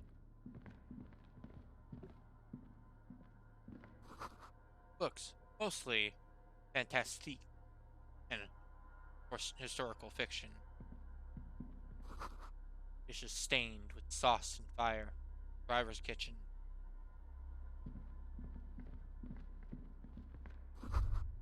This was once an armament rest. Twin cannons were attached here. Medium distance, large caliber. This. An old cylindrical generator is nested above the ammo lift, with makeshift electrical wiring running out of its side and across the floor. The cables disappear into the wall to your right. The lieutenant puts his hand on the metal barrel, checking for warmth. It's cold now, but someone has been maintaining it. The wiring has been repaired. Do you think these wires lead? Downstairs, somewhere? What kind of generator is it? Liquid carbon. I would imagine it takes mazout. Points to the open fuel cap on the side of the dynamo. The kind that's favored by vagrants and fuel thieves. It's been a long winter, long and cold. If anyone stayed here, they'd need a generator. Cap on the side, does it have any fuel? The hollow ring, the canister is empty. Nope. Dust falls from the generator and down into the ammo lift. Mean, a generator here. I don't know. I'm not a philosopher. And why is it here? Someone with basic electrical skills has restored it in order to keep the room warm. Maybe it's the fire guy. The wind outside picks up suddenly, with a faint howl. Inside, it's warm. Right. There's a greasy old spring mattress in the corner, resting on piles of soft cover books. White linen and a pillow are visible under a worn-out caracal blanket. Someone has been squatting here. The linen is fresh, recently washed. How recently? You force the rest of the sentence out through pain, thick as molasses, no longer able to hear yourself speak. You know, officer, you can rest here if you are feeling tired. I will keep watch. You could use some rest for what's ahead. Maybe just a little shut-eye, okay.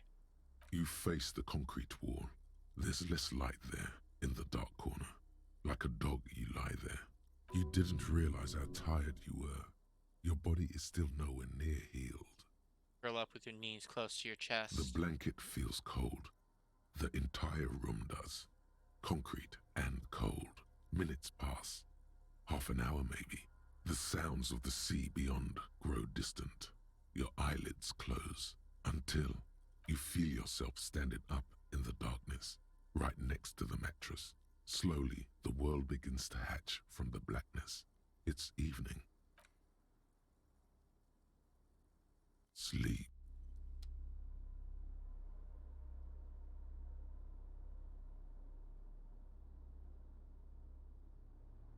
I think I slept way too long.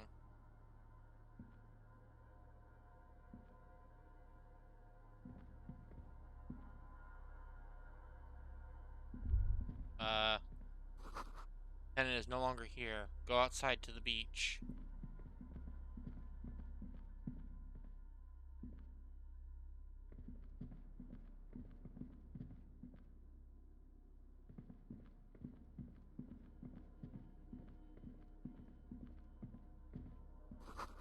Door is still here. Closed. Feels strange somehow. You can't get in.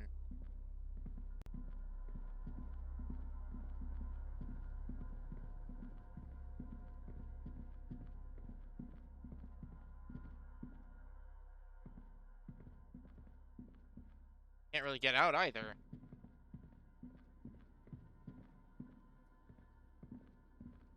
Okay, I can go down though. Guess I'm going down.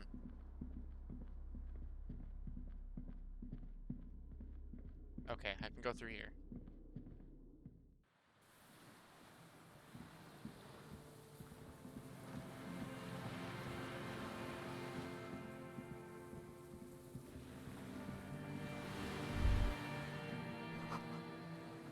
Go down to the chain. There's something there.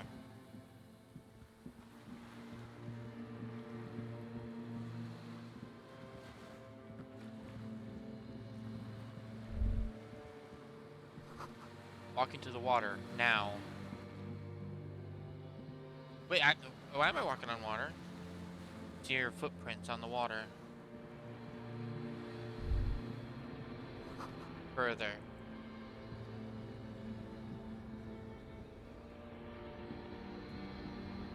Dolorous day.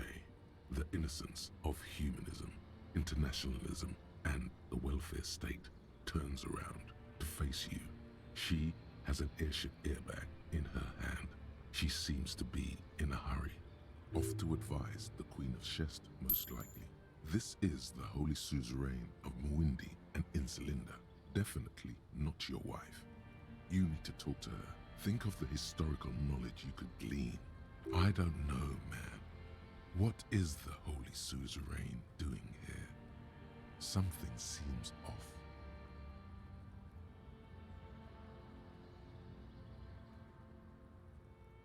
We need to have one more massive epic showdown. No, something's off. I'm sorry. I was heading to the aerodrome. I just don't have time to... She stops mid-sentence, glances to her right, and looks at her bag. Hey. Hey.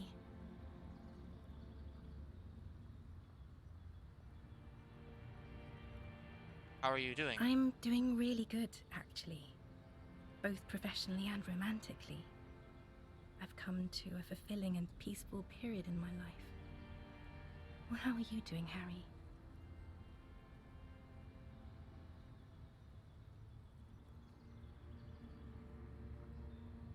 Not doing very well. Oh, don't say that. I know this positive thing sounds stupid to you, Harry, but it works. We all have an obligation to be happy. You too. And you will be. Now. Looks over her shoulder. Where are you going? I'm going to Morova. To live there, in Grad. It's 1 million kilometers away, Harry. Might as well be another lifetime.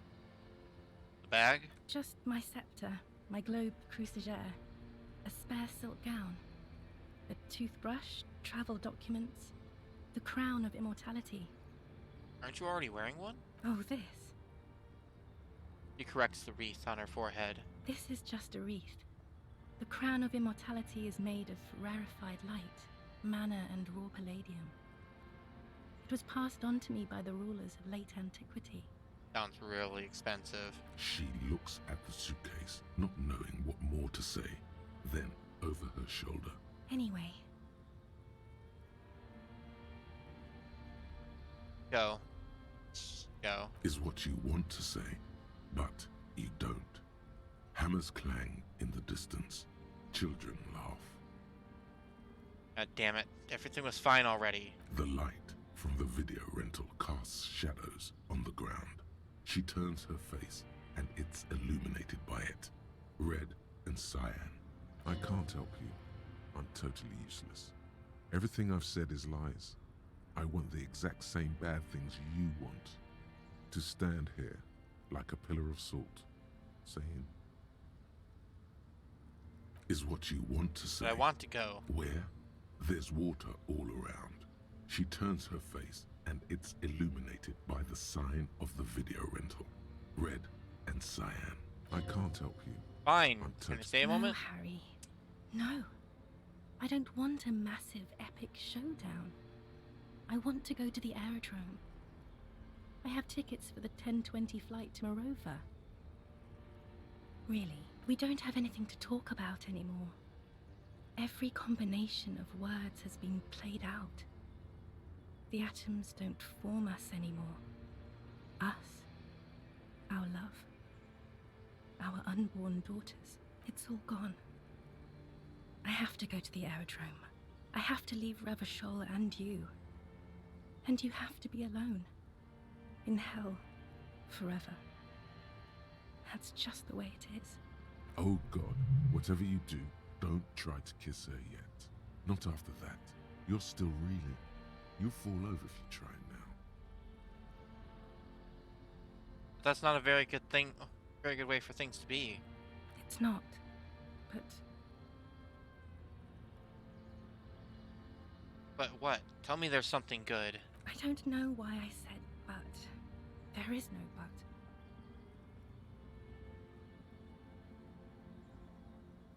That's it? That's it, yes. We've talked about it a million times. You will get over it, just like I did. People do. Things will get good for you again. Where in hell? Stop. You're only making it worse for him. You never help with anything. Thanks, Volition.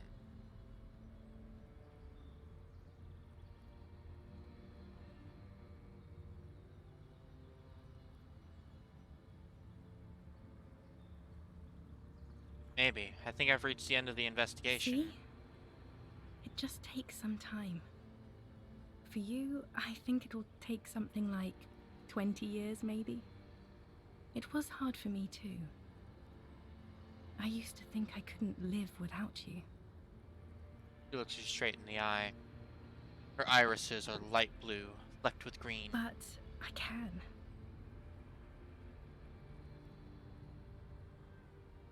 Doesn't have to be like this. Maybe we could try again? No, Harry. We can't. Why? We already tried again, and it didn't work. Is that how it is now? We should just try all good things twice, and then give up. By that logic, not you too.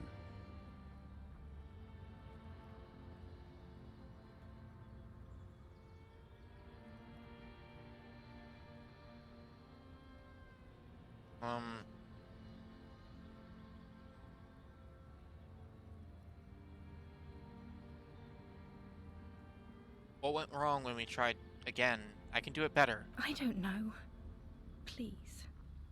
Shuffles from one golden sandaled foot to the other. Distant, a streetcar screeches. Why? Why can't we be together? Harry, we can't be together because you're insane.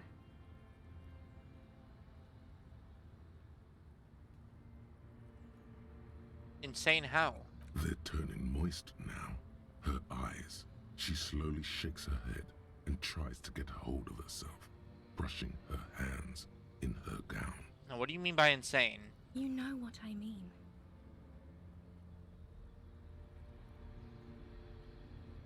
in case you haven't noticed, I'm a cop. It's not easy work. I may know what you mean. No, you don't. You've worked there for so long, you can't even talk like a normal person anymore. It's always lists with you. Questions. Questions? Did someone say questions?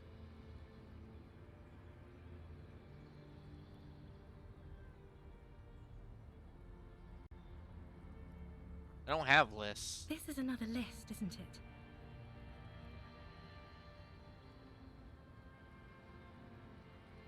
It's absolutely normal. Everyone has them. You just list everything you want to ask. I don't like my lists. No, this isn't a list. It's not just the lists. You get sad, Harry. Too sad. People can't get that sad. It's impossible to watch. Other people get sad too, but not like you. You stay down for too long. You only communicated with encyclopedic trivia. I was so alone. In conclusion, you're ill. You're an old, insane man. And you have to be in hell until the end of your life. And I have to go to Morova. I bought you this figurine. I don't want it. It looks expensive. I don't want it. Thought you liked figurines. I thought the figurines were for getting you back. That's not what figurines do, Harry. Then the figurines don't do anything. She looks at the headless found rider between your fingers and doesn't know what to say. The figurines don't do anything? Anything at all. But I thought the historic figure she had. She liked war games and figurines. Yes, I thought it would be good. Well, what about dice? I had some custom dice made in this place, a doomed commercial area. Harry, I don't want things. I want to go to the aerodrome. Okay, I won't give you things then. I didn't ask for things. It's too late to give me anything. I would have liked the headless fallen rider back then. But you said I have a vast soul and you will always come back to it. We both said a lot of things. We were very young. It was her. I can feel it. I can see it in her tender long fingers, in her wrists. Her hand wrote it, said those things. Actually, you didn't say it. You wrote it in a letter, a handwritten letter. Kept it in my paperwork. As Queen Regnant, I write a lot of letters. He brushes a strand of white hair out of her eye. You need to recite it to her, for effect. All of it. No summaries. Yeah. Put a stake through your heart. She'll get hurt too. Collateral damage. She won't get hurt. She'll bend out of the way. I have it right here. Let me refresh your memory. Take a trip down memory lane. Please, Harry. I just don't have time for this. Every morning, when I step out, and you're asleep beside me, I find a little piece of sadness in me. I carry it in my chest down Voyager Road. Every step I take, it grows, until by the time I reach the fuel station, it has filled me completely. Step on the light rail and look back. Something, boat collector. I know it will be like this until I walk back to you. You. Every step I take will get lighter. It almost makes me run. Sometimes I do. I can't believe I met you. I can't believe the happiness I feel with you. You have a vast, vast soul. And I will always, always, always come back to it. Okay, stop. Yes. Are you happy now? No, I'm not happy. Then why are you doing this? There's more. Kisses, kisses, kisses. Very well. I wrote it. It was morning. You slept. There was hoarfrost on the ground when I left. On Voyager Road. It was autumn. The first autumn. But Harry, please understand. It was 1,000,000 years ago. No, it was 100 million years ago. I was someone else then, filled to the brim with love for you, hanging on your every word. Oh, Harry, you were the coolest. But I am no longer that person. This has taken her place. It will devour you. Harry, I will eat your mind.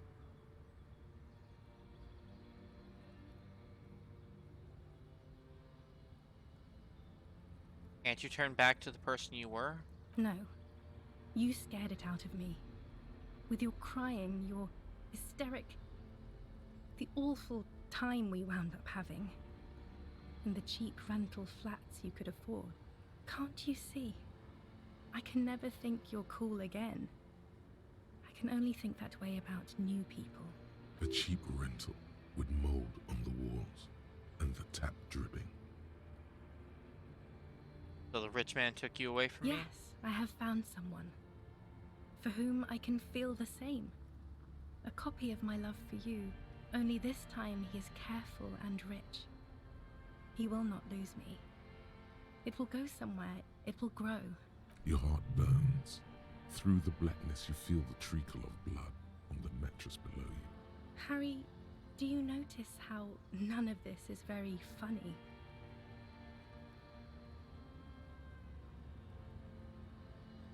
What did you mean by grow? She smiles mysteriously, looking east, then turns her gaze back to you. The smile is gone. What now? What happens now? What is the next thing we talk about? Is there really anything left? If not, we can always repeat one of the things we have already talked about. Talk about it again. If you do not feel like doing that, you should let me go to the aerodrome. Don't go. I have to, Harry. Really, I've already missed the 8:30. I'm gonna go now. I was wrong. You don't have power over her anymore. You shouldn't have said that. I am wrong about everything. You should go on without me.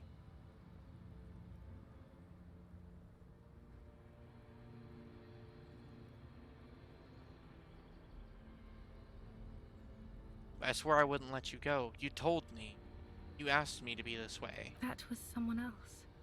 I betrayed her, overwrote her, and I'm happier for it. And I'm really going now. The time is up.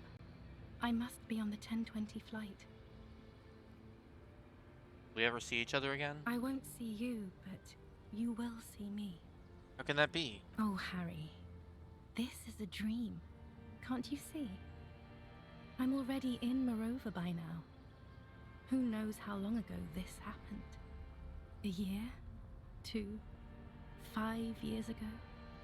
How will I see you again then? Right here, tomorrow night.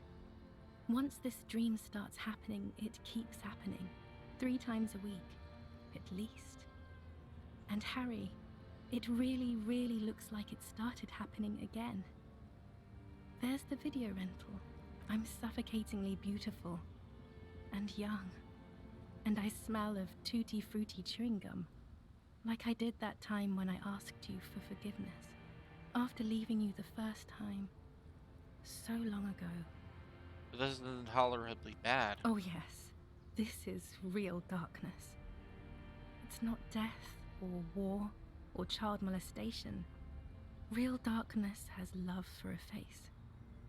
The first death is in the heart, Harry. See you tomorrow.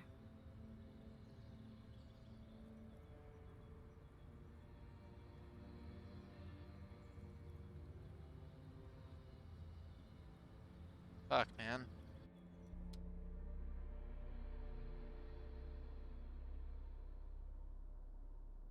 That's not how you get a good rest. You're up quick. How was your sleep?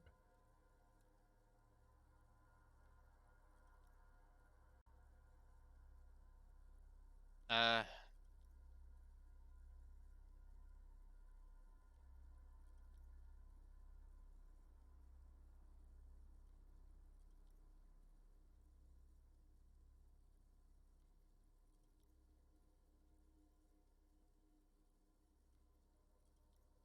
Actually, it was total annihilation. I did not want to wake you. Perhaps I should have? Was it a job dream? No, an ex-wife dream. The lieutenant nods solemnly.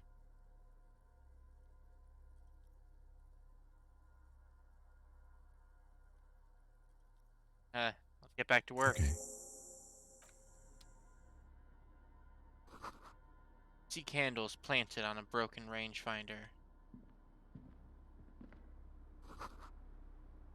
Moth-bitten bedsheet keeps the wind out.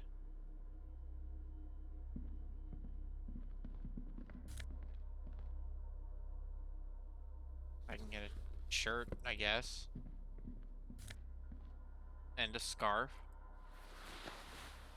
Don't know how that'll help me at this point, but... Books and magazines lie scattered on the floor and on a makeshift cupboard. They are not particularly well organized. I'll sift through them then. Most are soft covers, serialized fantastique and detective stories from the 20s and 30s.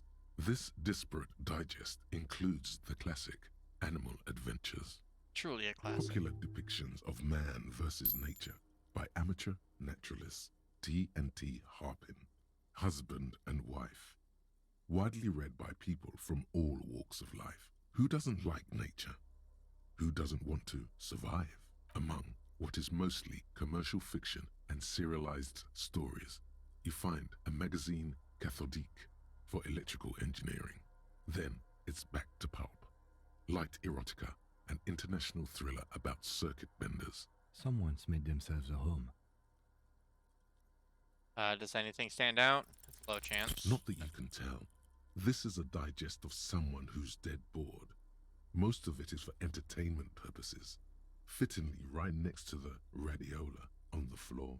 Alright you then. do feel there's something you're not getting here, though. Oh well. The print in some of these is pretty small, though. This person has good eyesight.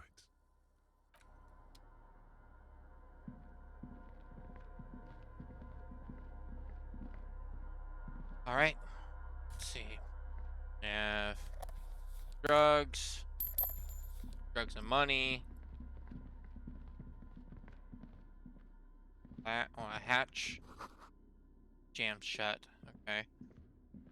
Green paint flecks off the monoblock aluminium cabinet. There are rows of switches on the front panel, a frequency band, and even a keyboard. What is this then? The console of an anti-computation device. The generator upstairs, with wires coming out. They terminate here. What does this console do? Urgence, ouvert, allumé, radiodiffusé. Sounds like this device was used to control the electronics here. Maybe it still does. This device was used to control the electronics in the room. It could open doors, control lights, function as a radio computer. Turn the lights on. Nothing happens. Open? We need to restore power before using this, officer. The generator, it didn't look like there was fuel in it. We should look around outside. There are barrels all over. Maybe one of them still has something in it. The boat engine. Failing that, we could go back to the mainland, get some from... My kinema. I don't want to do that. Let's just look around. The console stands by. Fair enough, I guess.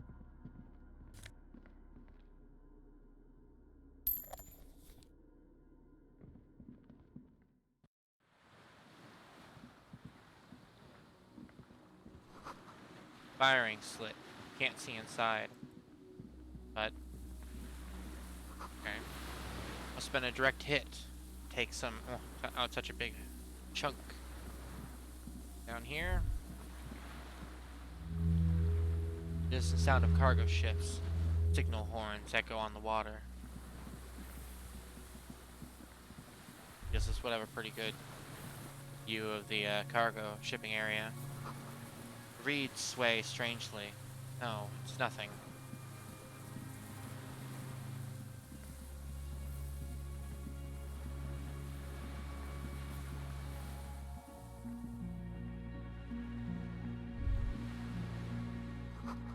There's cracks under your feet.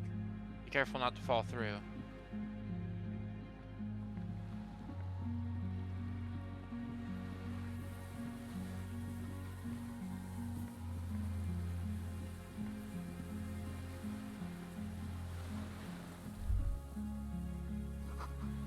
Pain in your pelvis makes you wince. You continue.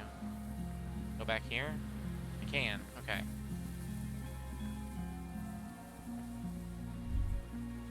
A strange feeling looking at the water. Maybe you should just wander off into the sea. Leave it all and walk in. But it's cold. Yes, cold and still. But love is warm, like the inside of her mouth. No, no, no, Yes, no, no, yes, no, yes, no, yes. no, no, no, no, No, no. no. We're not starting with that. Not now. Not this time. This thought is over. Shake your head.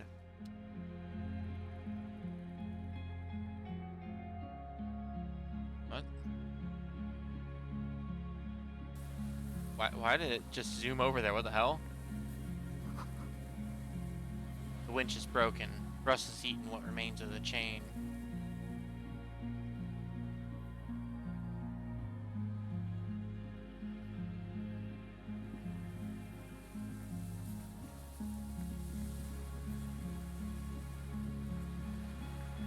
Very calming music.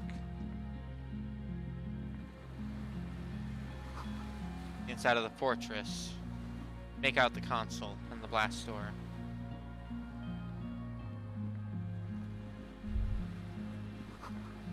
No way to jump down here without breaking a few bones. I've already broken a couple, I'm sure I'll be fine.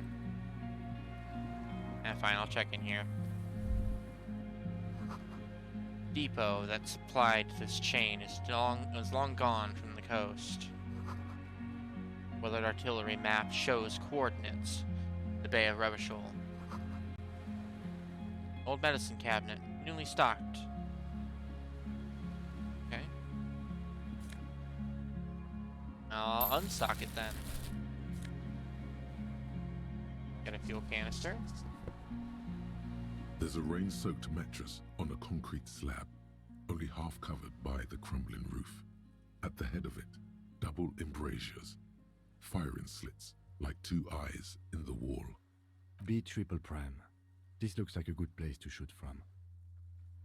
Inspect the mattress then. A single-person mattress, modern, civilian use. Brand name, Marjorie. There's a fuel stain on the cover, along with cigarette burns. A good place to hide. Cozy. Relatively safe from the rain. What about the wall? There's a firing slit in the wall in front of you, like a little window. Good hole. The springs screech as you lean on the mattress and crane your neck to look out. A small piece of Martinez coastline opens up in the square in front of you, like a tiny landscape painting. 1 kilometer across the water. The ruins look familiar. On the left? A towering skyscraper, its top floors shaved off by artillery fire. Capeside apartments. Rue de Saint-Ghislain, 33A and 33B. And on the right? The red chimney and collapsed back of the 4-story tenement in front of the Whirling in Rags. Rue de Saint-Ghislain, 10. The doomed commercial area. And of course, right in between.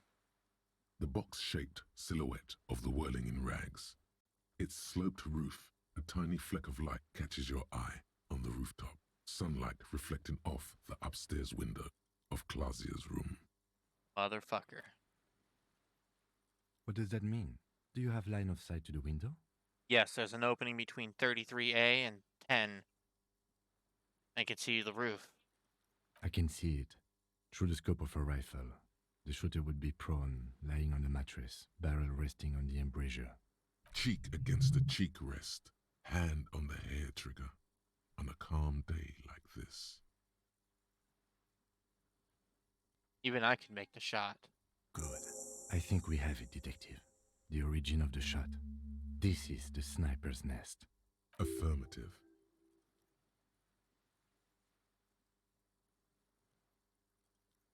Better late than never. Nothing pointed here.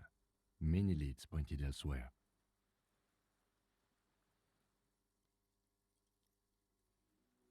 Could have prevented the people that died. Don't beat yourself up, officer. We did not put guns in their hands or get them drunk. He looks north over the fortification, then adds, We will make up for it. Here, I feel it. Could the shooter still be here? Where? On this island. He does not answer, just nods. With his back hunched, he looks around once more and says, We should move now.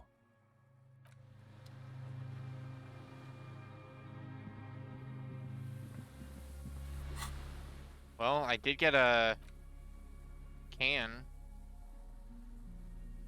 A liter or two. Okay. And it does have some fuel in it. Nice. Very nice.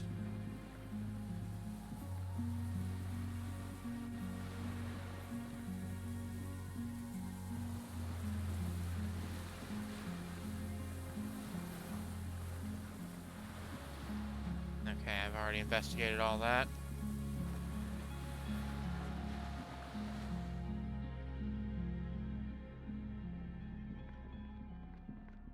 Alright.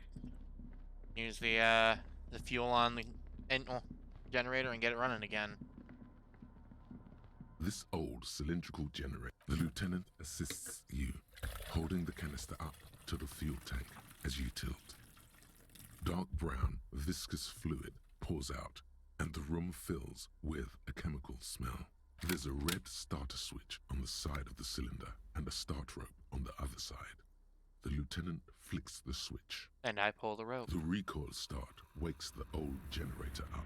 The machine sputters like an old warhorse before settling down to a rattle. That should do it. Alright. Now we can get the door open.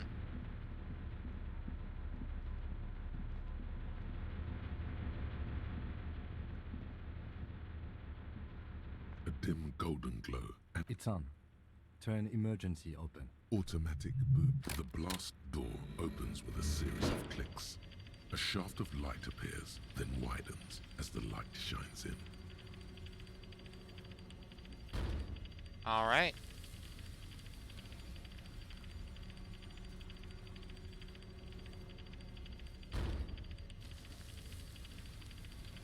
God damn, it's taking a while though.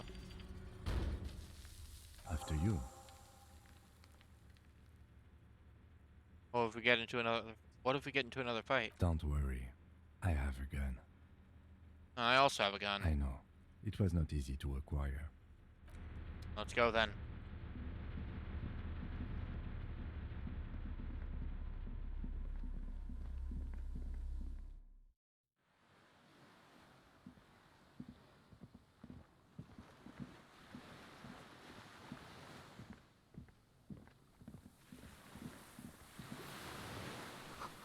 Rubber dinghy.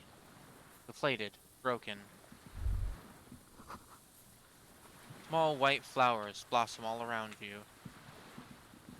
I see them. Actually really nice.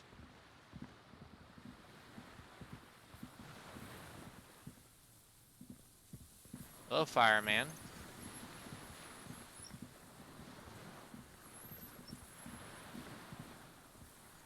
An old man wearing tracksuit trousers leans on the frame stock of his rifle. He gathers a big ball of spit in his mouth, then spits it out into the extinguished fire before him. He raises his black eyes, hooded by creased eyelids, to meet yours.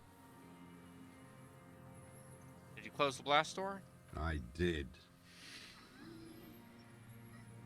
And you opened it. How? I fueled the generator, then used the console. I should have burned that console down. How did you know I was coming? The boat engine. On the water. Fair enough. Nice gun you got there. It's not nice. It's a piece of shit. But it gets the job done. Is that a Bella McGraw? It's a 3-Angong 446. Southeast Samaran made. Exotic. Must be defunct too. No modern rifle manufacturer of that name springs to mind. A Samaran rifle.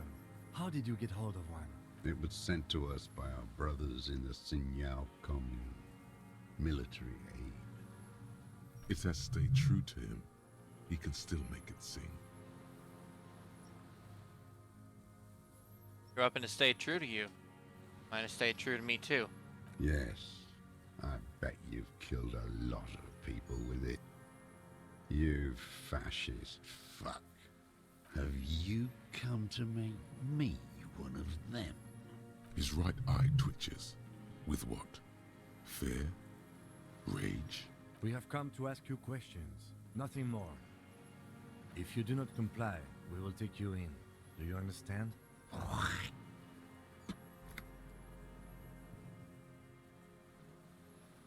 Sir, I need you to put down all that gun so we can talk further with the police. I'm with the police. You can keep the gun, keep it down, not one move. I'm not going to separate him from his gun. No. Lieutenant aims his pistol square at the man's head and says, Put it down now, sir. Or you're gonna blow my brains out before you question me. To hell with it. It's a walking stick anyway. It's out of bullets. The old man lays the rifle down carelessly, then looks at it lying there. Like an amputated limb in the sand. Pick it up. His gaze follows your motions. The rifle feels surprisingly light in your hand. Frame stocked and patched in places with tape and wire. Still warm from his parched hands. Not the metal. The metal is ice cold. This weapon has been modified several times. I'll look at it closer then. The rifle's in a shabby state. Like a crutch that's seen too much travel. Hieroglyphs are embossed into the forearm, made of walnut. On the butt, you see Vespertine writing, burnt into the wood. Triangon, 4.46mm, made in Sinyao. Use of jacketed ammunition. Jacketed, military-grade ammunition. Stable in flight. Good for hitting something that's very, very far away. He says, mostly to the old man. Been patched and modified several times. I wonder how old it is. The old man does not answer. He just stares in front of him. I'm gonna stow it away. The old man keeps following your motion with his gaze. His right arm twitches suddenly. This looked very much like the murder weapon. It could be used against him to get a confession in time.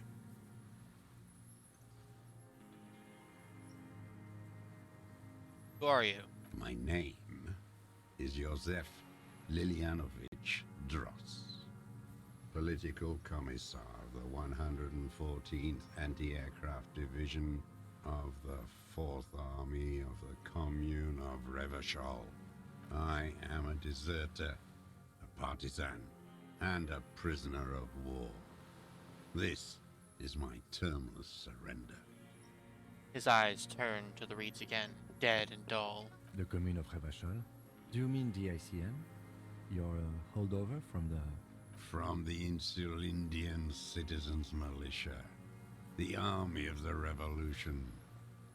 I was recruited in Jamrock in 07, trained in the École de Contrôle Orient, and consigned to emergency defense duties in 08. I left my unit on the eve of the landing. When I returned here on May 14th, the commune had fallen. Still armed and ideologically trained, I wrote a criticism of myself and resumed partisan duties. 51 minus 8 equals 43. You've been on this island for 43 years? No. I've been on other islands, too. I was in Resurrection until they turned it into a spa in 18. Then I was on E48, a nameless sound, until the sea washed over it. Then I came back here. That was 22 years ago. How have you survived all this time? How does anyone survive? I steal. Now hold on there. The choice. Could have become self-employed, create the system. You're insane and grotesque. Everyone steals. Vegetables, supplies. It's the life of a dog. How is your health, Mr. Dross? I've been throwing up blood since winter. Red, like beetroot. Been passing it in stool, too.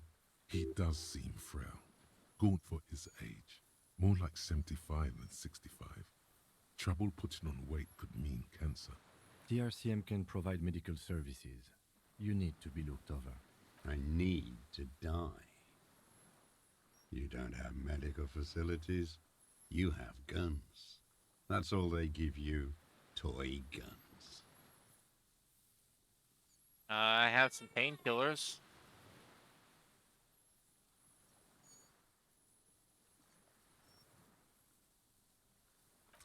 I have been running out of that stuff. Light goes on in his eyes, smacks his dry lips. There's no way he could manage the pain without them. It's safe to say he is addicted to painkillers by now. It's a serious situation. You need to be looked over. We can do it. There's nothing to look over. The triage is in, and it's black.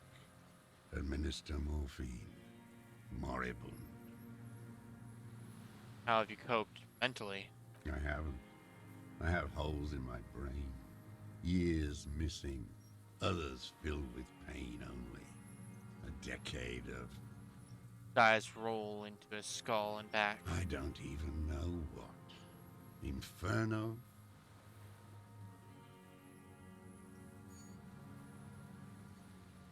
I also live in hell. At least you know it.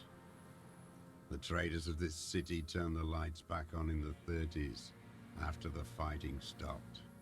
Ruins, glittering in the dark like a fucking merry-go-round. It's disgusting.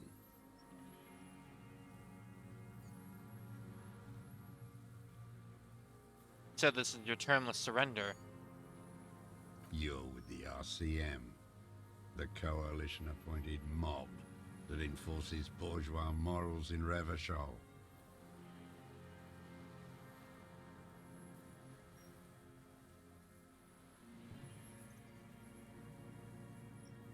I know what it looks like, but I have secret plans to turn the RCM into a revolutionary unit. We're not coalition appointed. We just try to help people. You're the RCM.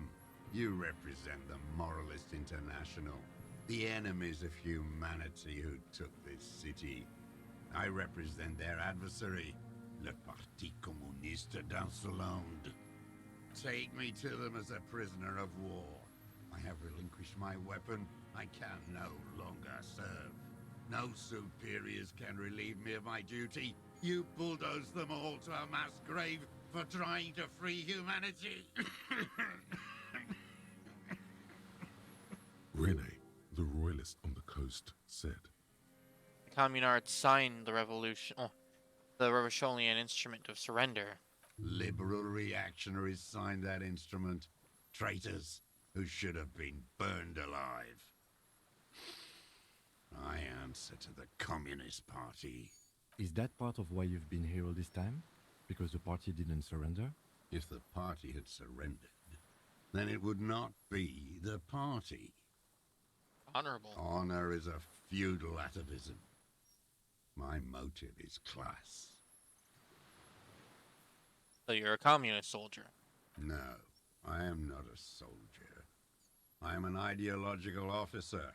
I belong to the party, not the army.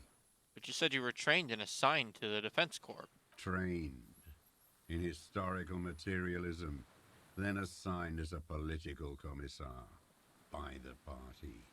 These things used to mean something. That means you're a trained communist, right? He nods slowly. Then another tremor.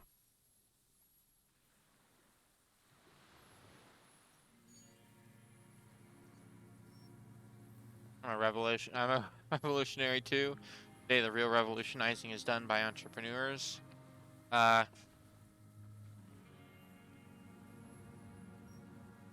gonna say nothing. How have you concealed yourself all these years? It was hard in the Thames.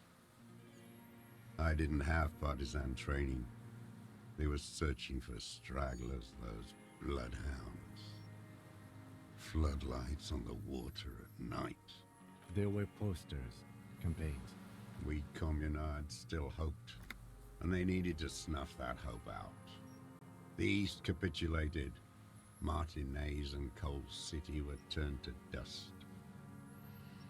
But Jamrock, Forburg, even Coron, and Boogie Street, of course. Those fucking kips had Marsov coursing through their veins. And others too. Some cordons of Revachol was still fighting. There were cells. I tried to contact them. Soon they all went silent.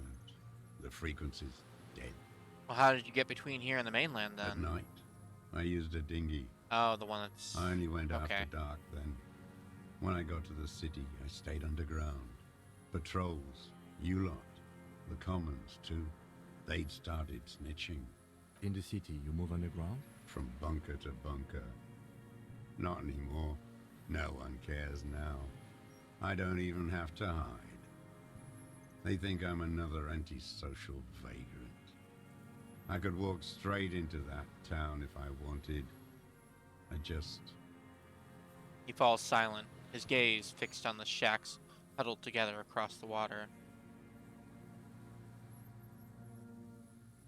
Small bunker under the Feld building. Have you stayed there? The propaganda bunker. I used to, but not anymore. Propaganda bunker? They stored leaflets there. Broadcasting equipment, too. Made broadcasts, I think. Propaganda officers. I buried them with their leaflets. They killed themselves. 2 young boys. Killed themselves? A lot of our boys did. I spent some winters there. Never liked it. Kept thinking of them. No need to go underground anymore. It's better in the ruins, on the ground. What about the weapons cache in the basement? Have you been there?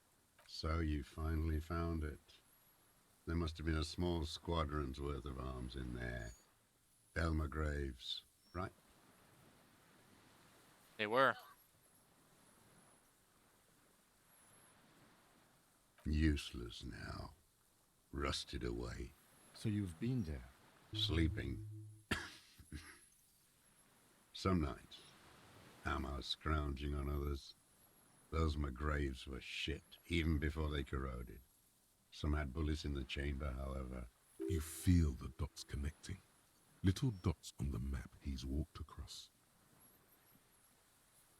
Tell me another thing. The old man looks across the water, at the city, the ruins, the motorways rising above it. What is this place? This It's island? not an island, Dwight. It's a defensive fortification of the commune of Revachol. And I am its last surviving defender. What was it used for then? The congenitally deformed King Philip II built it to restrict access to the Bay of Revachol. We captured it in '02, retrofitted the fort with an AA gun to defend against an airborne landing. Against the whole world. In the landing? Retaking of Revachol? Coalition military called it Operation Deathblow. I later found out on the radio they called it Deathblow. You're one of them. Tell me, who speaks like that? We had 50 million people on Caillou alone. Someone who's come to end this madness?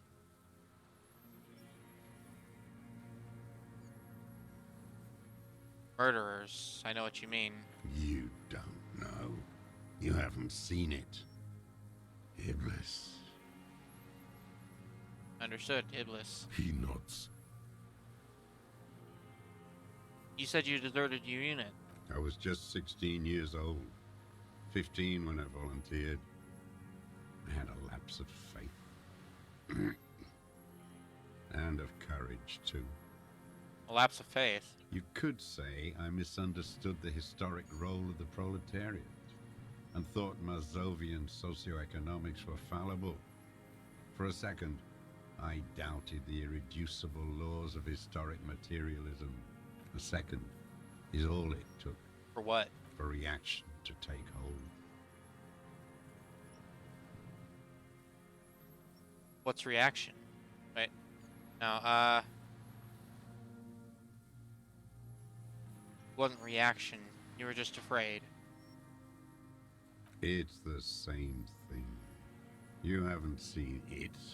Not really. Not naked. It's impossible not to be afraid. And this was when? Lieutenant instinctively looks to his notebook, but does not take it out. May the 13th, 08. 44 years ago.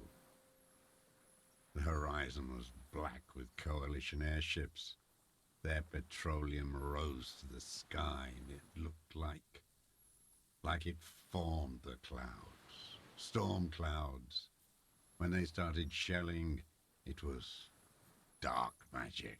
What do you mean by dark magic? The combined might of international capital. All at once, all the greed and terror in the world tore into Revachol. It lifted streets from the ground and turned houses into ghosts. We were in the flak tower, huddled on the floor.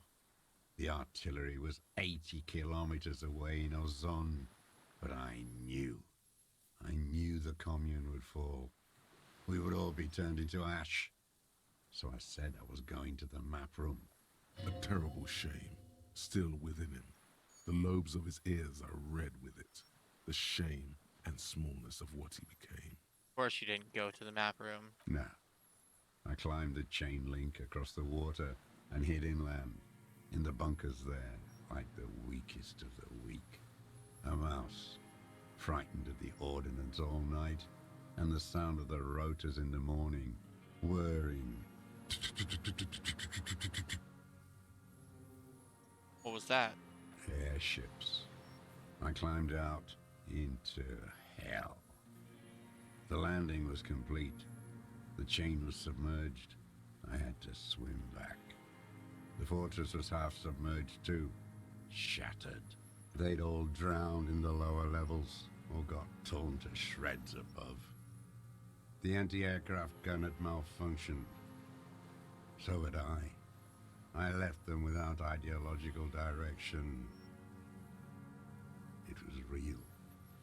I'd seen it. I'd seen it in reality. Seen what? The mask of humanity fall from capital. It has to take it off to kill everyone, everything you love. All the hope and tenderness in the world. It has to take it off just for 1 second to do the deed. And then you see it, as it strangles and beats your friends to death. The sweetest, most courageous people in the world. You see the fear and power in its eyes. Then you know. Know what? That the bourgeois are not human. No, let him finish. I had to. I had to fight it. I had to never stop. The old man falls silent. His black eyes keep piercing your skin as he looks to some great distance behind you, shaking his head slowly, retreating from it.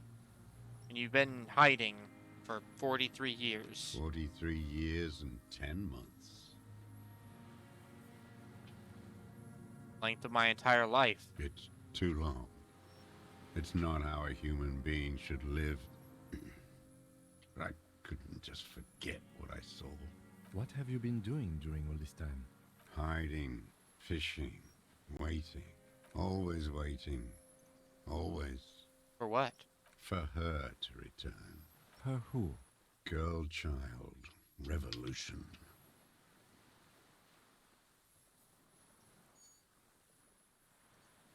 Not what people are planning. The city is a tinderbox. It may still happen. Seen it, capital is too powerful. The rich are very well organized. Now, I come from there. I can assure you that is... Ooh.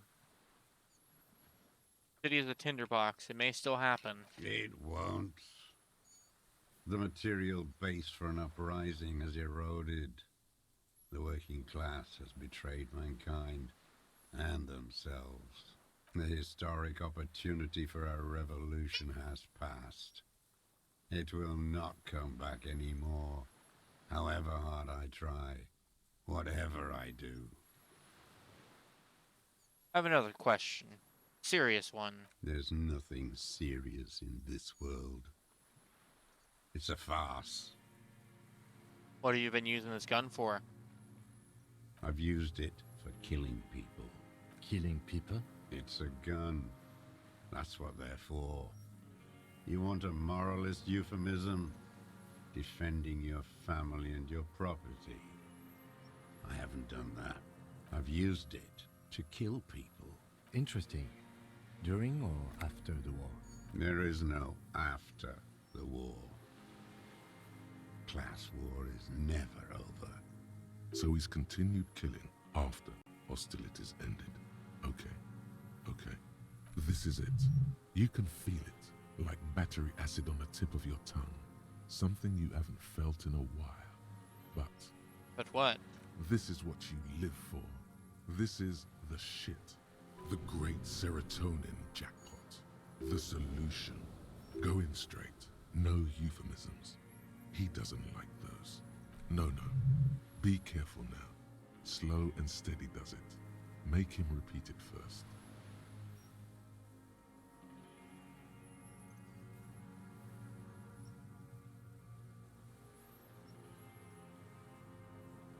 I know you want to tell me. You killed anyone with that gun in the last week or two? I don't want to tell you anything, you grotesque murderer. Did you use that gun to shoot and kill the colonel of the security contractor Cornell? The who now? He heard you. He just wants to hear you say it again.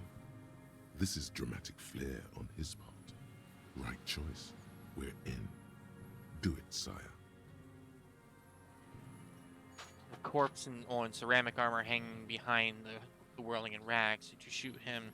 Fascist death squad who took a bullet in the mouth on the night of March 4th. Oh yes, that one. Ugly piece of work, that boy. Did you kill him? The lieutenant takes a sudden step forward. I am a son of a welder and an officer of the commune of Revachol. I do not collaborate with murderers and pederasts of the liberal regime. Exhaust him with proof. Pile it all on him. Get a confession. The gun. The murder weapon is the perfect opener. The scent of blood in the air. But what else? There was something you can't remember. Something about the tracks. Suddenly, all those tracks are so confusing. Go with something else first.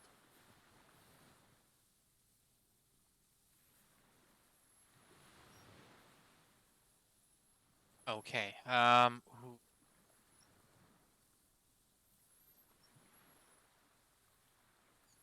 don't need your cooperation. I've got this. Not a lot of guns around that use military-grade ammunition, are there? It's a real gun, not like your little musketeer pistols. I've seen you prance around with those, jumping hoops for the liberals. You look like imbeciles. Why don't you ask them to give you real weapons? Going against automatic rifles with these toy guns. Of course you got those boys killed. Damn, he saw you. He's watched it happen. So he saw you. Okay, so what? Don't let it divert you. Stop changing the subject. We have the murder weapon. You know what? You're right. I'm convinced this made the shot. Should we call it? Lieutenant looks at the weapon demonstratively.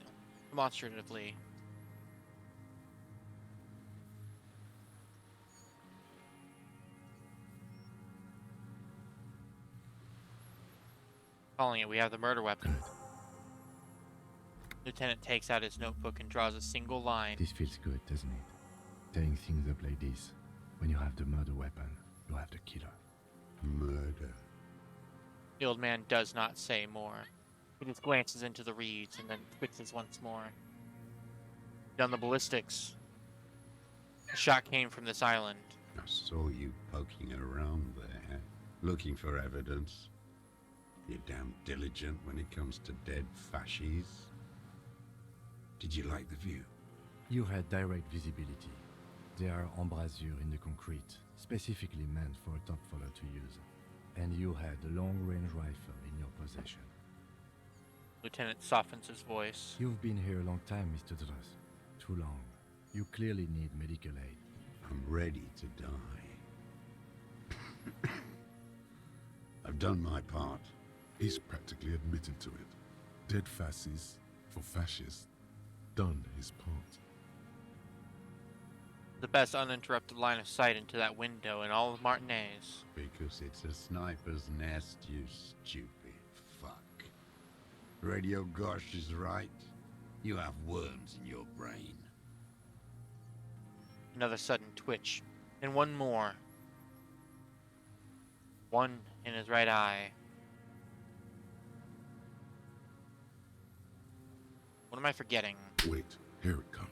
The goddamn Maybells. The dried Maybells on Clausia's roof. Of course. There were Maybells in the grass when you got here. They're revolutionary symbols from the war. Wait, don't forget the footprints. The diagonal prints in the dust in the secret space behind Clausia's bedroom. Now, they're gonna come up. Of course. Thank you, Head. Thank you. You got it. Remember? The boot prints were like no modern soul. Maybe don't beat yourself anymore, though. You're not immortal.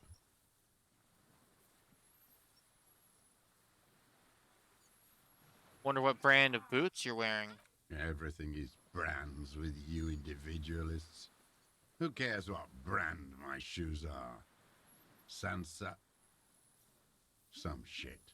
Show me the soles, please, Mr. Druss. Fucking imbecile. The old man stretches out his leg. A black and white spiral pattern covers the sole of the worn-out, old running shoes on his feet. The maker is called Sensory. You see their V-shaped logo, but can't make out the size. These are not the unusual horizontal patterned soles you saw in the dust on the floor of the hidden room. They do, however, seem to be about the same size. The size fits, but not the sole. And maybe it's simpler than that. Sire, he doesn't have to be wearing them right now. People change shoes. Doesn't mean you weren't there. Near the room the victim died in, sneaking around. Racking those brains, are you? Desperate to report something back to your masters? They must have really loved that dead fuck. The lieutenant gives you a quick sideways glance and nods to acknowledge. The prints were his. You can see it in those eyes. He can't keep them from flickering, looking for something. The old man stares at his own prints in the ash around the fire. Silent suddenly, some strange process within him. A gush of wind. Seagulls in the distance. You've almost got him. Just the last little push. There were Maybells behind the victim's window. Damn Maybells. The whole island is turning white with them. So many this year, too. The spring is coming. No, it's already here. Wash the filth away. I haven't seen these flowers anywhere else in Martinez, only here. They blossom on the islets before. We fertilize them with our blood. Resurrection was snow white in May, before they ruined it.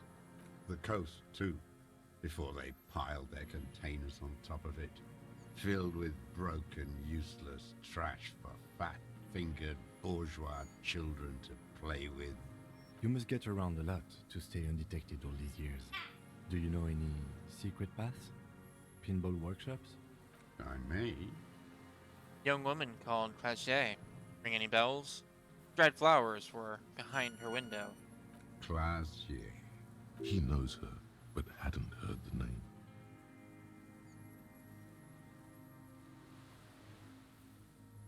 Yes, Claget. You hadn't heard her name before, had you? My ears don't reach the city. You know her, right? She had intimate relations with the victim. Mercenary. With the victim. He turns his sight from the whitening field of flowers and falls silent. Then the muscles in his jaw twitch, spasm. There is a small tremble. Looks like a smile. A crooked smile. Yet isn't quite voluntary. He's about to burst. You know who he was. A coalition-trained murderer. Armored and armed. He wasn't human. The blunt end of a hammer. Dripping with blood.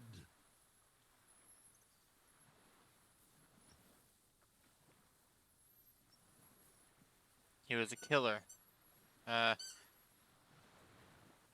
Killer, but he's still under the protection of the law. Beating us to the ground. Moaning with joy. You hounds get so thorough when a company-trained killer dies. I haven't seen you on this coast for 40 years. You know, maybe I should have killed one sooner. Got your attention. Now you stop beating druggies and prostitutes in your basement. Now you come to investigate. Not when they die by the hundreds. This is it. Shot him. Shot him. Say shot him, not killed him. So you shot him? Oh, the inhumanity. One paramilitary less in Revachol. You can almost see him squeeze a tear out of his eye. His fists begin to tremble from the anger. The lieutenant raises his right arm to hush you, while the lieutenant listens, holding his breath. I had them in my sights. Both of them. Him and the whore. I was breathing with them, in phase, and I pulled the trigger and flew on the air until I landed in his mouth. He begins to smile. I didn't think I had a shot like that in me anymore. I did. I saw him kneel there with his mouth full of death, and that stupid look on his face. And his dick still in her. Then what? Nothing. I went to sleep. Next morning there were Maybells everywhere. The world was white, or what's left of it anyway. My last spring here.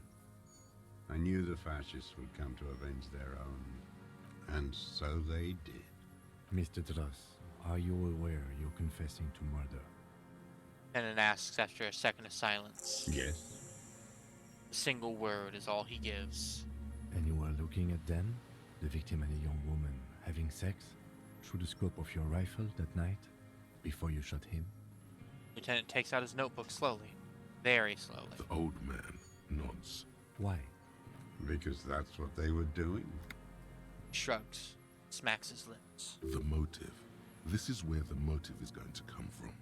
I don't understand. Do you, detective? I don't understand this part. Why were you looking at them that night? I'm always looking. Cocks his head to the side, then turns his eyes to the city. Another tremor passes his right side, lower in intensity. Are you always looking through the scope of a rifle? I'm just trying to understand. A rifle scope has the best magnification. And if you don't like it? Click. You pull the trigger. Yes. Think of it as a form of critique. You got him going. Connect every little piece now. Wrap this up like a gift.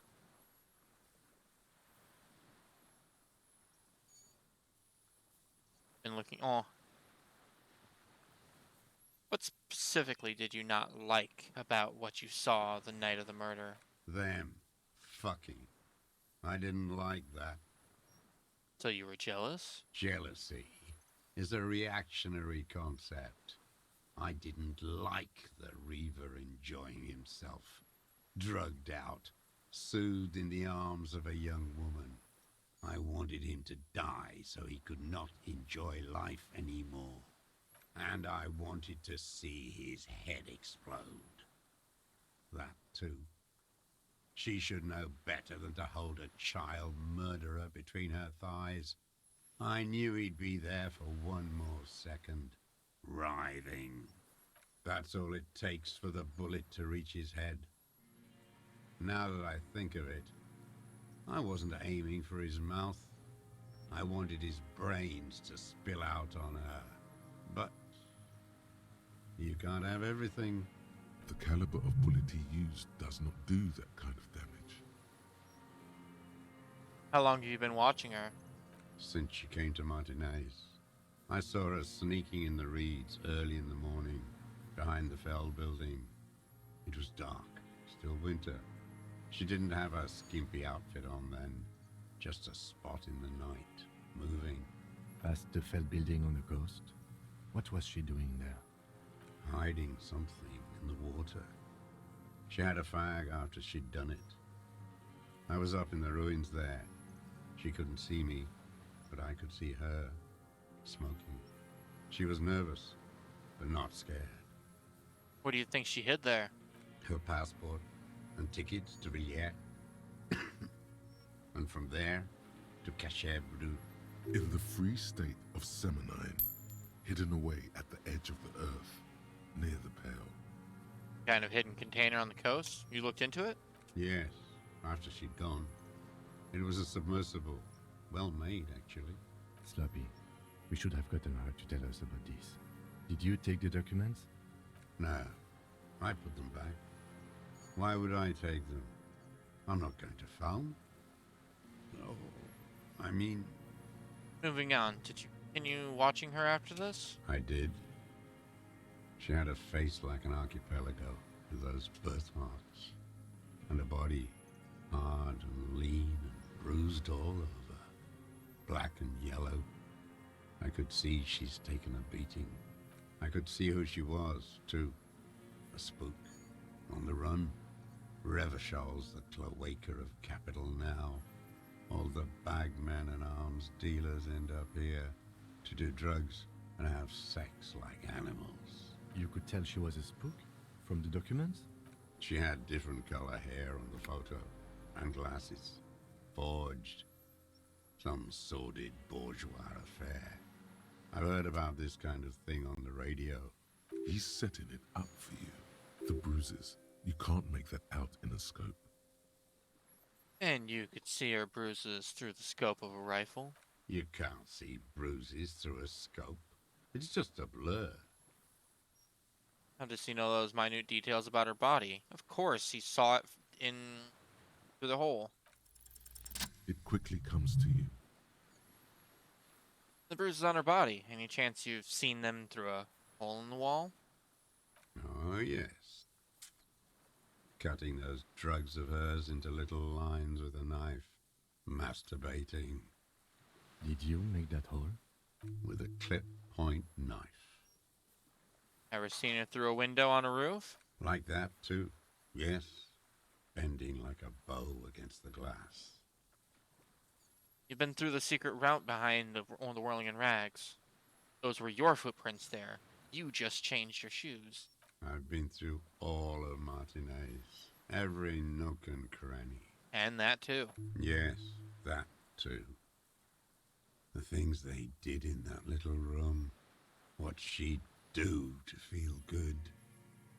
Funny the way light works. You turn it on inside, and it gets so dark out, you can't see a man looking in. I learned that in the 20s, when they were still hunting me. I've seen people do some shit, but... Keeps shaking his head. Those two took the cake. You hear the familiar scribble of the lieutenant's pen. A quick glance at you. How did you get in there? The hidden pinball workshop. I can just walk in there now after a good wash. I told you, they think I'm an antisocial. Closing hour is a good time. The kitchen's empty. You had to open the steel door in the kitchen? How? I got that open a long time ago. Some bourgeois game merchant lived there. I don't know. 15 years ago. He left spare keys all over, and I took one. Then I saw her turn the light on one night in my scope. Andy found use for it. A spare key, like the one hanging behind the Union Box window. The conclusion, it wasn't about him, it was about her. Her. Here Pete's staring at the ashes. Then the reeds. There's a twitch in the corner of his eye. The lieutenant nods at you in acknowledgement. Where is she, that Classier? I haven't seen her there for days. Got away. But she let us hear first. She figured out someone was watching her from the sea fort. Gone. I knew it. She kept staring into the scope this last week at the island, like she knew. She'd look at night, crying or smoking on the roof, staring right into me. It doesn't matter. He knew she knows. She was looking at the island, figuring it out, day by day, cigarette by cigarette. We could get more. We've got him talking. Who knows what he's seen and done over the years? Then looking at anything else you haven't liked? A tragic comedy. Druggies, prostitutes, and rentiers. A strange little engine seems to fire up in him again. It straightens his back. The familiar put, put, put of hatred.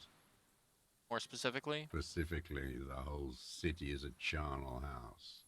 Stripped clean and draped in neon. But Martinez is the worst. Because of the racists. Everyone is a racist in Martinez. It's their favorite thing to do in the whole world. Listening to race-themed radio shows. In the ruins, in their lorries. Pumped full of steroids and Radio Revachol 92.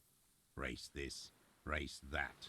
It's all sanctioned by that Social Democratic Union and the farce of a Social Democrat who runs it. Mr. Clare? Yes, the fly larva in his container. He let some nihilistic advertising yuppies erect a statue of Philippe III, a syphilitic murderer, on the town square, to spit on the working class. Not since the serfs of ancient Pericarnassus has history produced a more inert social class than the Martinez proletariat. The rest of Revachol at least pretends to rebuild. These people still live in ruins. In tents, like animals, like those boom-boom morons on the ice. A pity they didn't drown in that tent of theirs. Keeps shaking his head with sorrow for the sight he missed. The worst of them is the blood-drenched Sucrion on her yacht, licking her lips. The old whore's gone now. Her gun-toting porcelain men are dead. So, actually, no. The worst is that old cop parading around in his uniform, throwing balls all day. It's not enough that the racists and liberals are dancing on our graves. The old loyalist ghouls still parade the ruins too. Every morning he's there, while the parasites he fought to protect are Damn, he hates a lot of people. Or Koyamoran, or some other island they built their palaces on, feeding on drugs and having sex with their own children. That's all the rich really want. Sex with their own children. Throughout history, even the royal bloodline of the suzerain, it's all just an excuse for them to have sordid sex. This guy has some problems, At man. least that old cunt Frisell is now dead. We did good when we pushed him under that horse car. If only, in the 30s, those disco whores. What follows is ominous mumbling. You cannot make out a single word. The disco whores are too much. Hatred shuts down his brain's language center, leaving only a nonsensical sputter. There was something about a statue and nihilistic advertising agency people might be worth investigating. By the cock parading in his colorful uniform, you mean Renee. Every fucking morning for 34 years. Throwing that ball. One ball against the other. I've always loathed that game. That is not a working class game. I don't care what they say on Radio June. Royalist ghouls played like it was life itself. Click, clack across the water each day. And that uniform, like a parrot plumage. I won't even mention that he's a traitor to his race. A Patank maniac race traitor. Let's back off before you get too agitated. What is there to be agitated about? The unholy ghoul? I love him there. He reminds me of everything we fought for. At least we killed Afristel and his kingsman. I'm glad we talked about this. Now... Glad? It's all gone.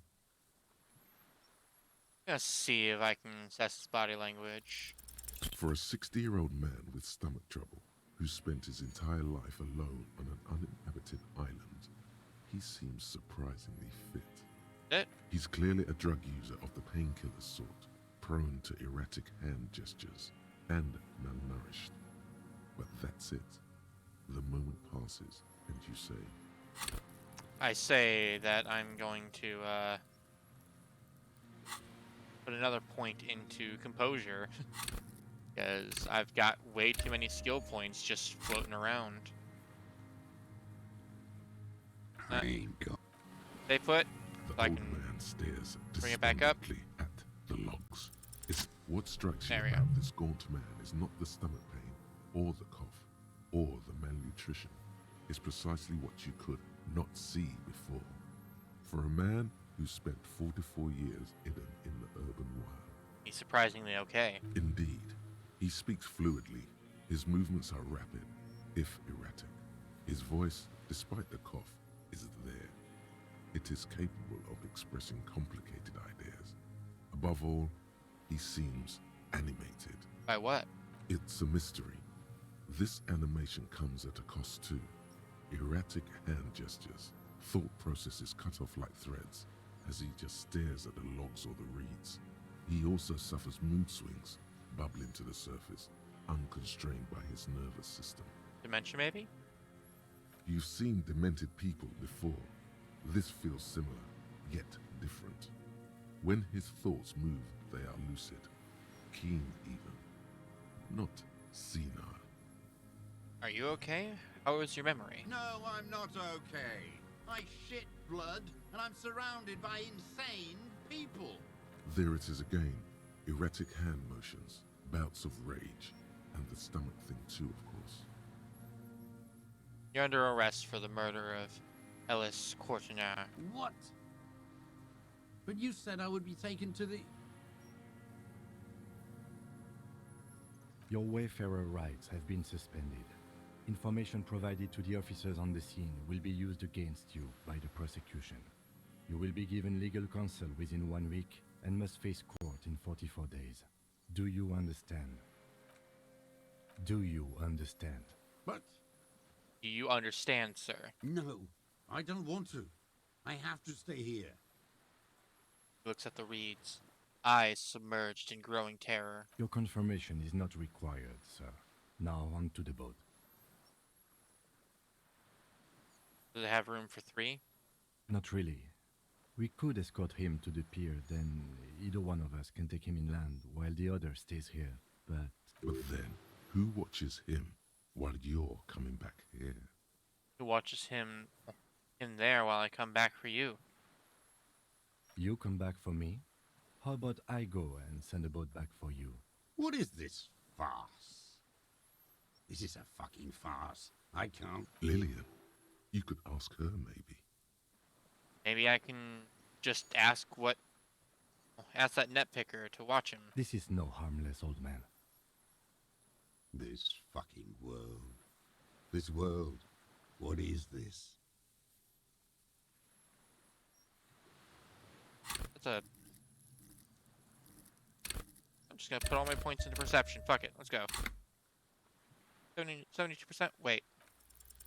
There it is again, to your north, as it has been since you came to the coast. The reeds whisper, Hey, you got it. stalks rubbing against each other. But then, in the middle of it, What? something completely different. It sounds like a bow, very slowly being drawn against the strings of a violin. A very small violin, made of reeds and rushes. Maybe there is room for 3 on the boat. Josh Kim, do you hear that? What? What are you talking about? Is this really us? Your skin crawls.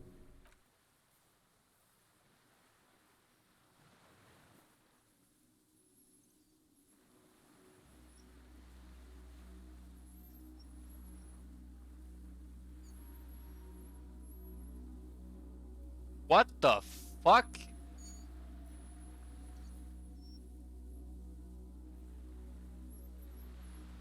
A delicate tangle of arms and legs unfolds from the reeds, limb by limb, to then just stand there, moving its scythe-like arms in ghostly silence. It's still there, an unfolding mechanism of reed-like chitin, hovering in place. What is that? What are you talking about? I don't know what the hell that is. There's nothing there. The stick insect is over 3 meters tall. It looks straight at you with its tiny pinprick eyes and its grotesquely small head. You feel your legs shaking under you and your gun hand move to your holster to grab the gun. There is. I see it. See what exactly? A bug? Kim, can you see it? I can see it. 4 simple words, thank God. If you can see, then you're not insane. But that means it's really there, spinning slowly, in absolute silence. Its limbs long and slender. Be very, very careful. The lieutenant whispers, then takes a step toward the giant arthropod.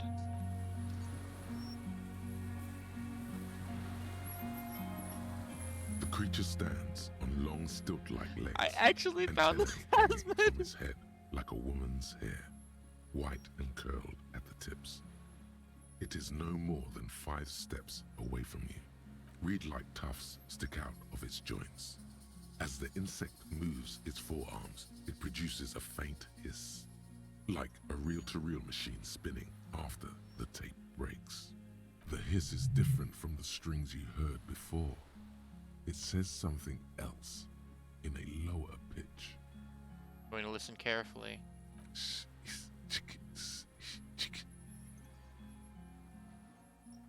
What is that? I have absolutely no idea. Lieutenant whispers back. You hear the familiar ring of his jacket unzipping, slowly, painstakingly so. You glance over your shoulder. The lieutenant holds a piece of milled aluminium. He begins to pull it open, extremely carefully. It's the camera. No, the flash will scare the creature off. Warn him now. Flash is loud. Won't like that. We need a photo. No one will believe us. He continues to pull the lens open. From the corner of your eye, you see a sudden cascade of motion ripple through the insect's limbs. A series of ultrasonic clicks fills your ear. Stop, let me approach first. I won't be one of those fools who didn't take a picture. He has stopped fiddling with the camera, but does not put it down. You see the insect turn to him, its mandible antennae reaching out. Its motions are quick, sudden. I have the pheromone. I can approach it. I don't think the pheromone will do anything. Whisper turns to onto a skeptical hiss. But he has stopped now. The spindly mechanism turns itself back to you, its antennae taking their measure of the air. I'm gonna say Slowly. something to it, quietly, like, Don't be afraid. Nothing changes in the cyclical braying motion of the creature's limbs. They are porcelain white on the inside and reed-colored on the out. Beige, light brown, and striped. You are unsure if it is scared or not. Its insect mind is impenetrable to your reasoning. Gonna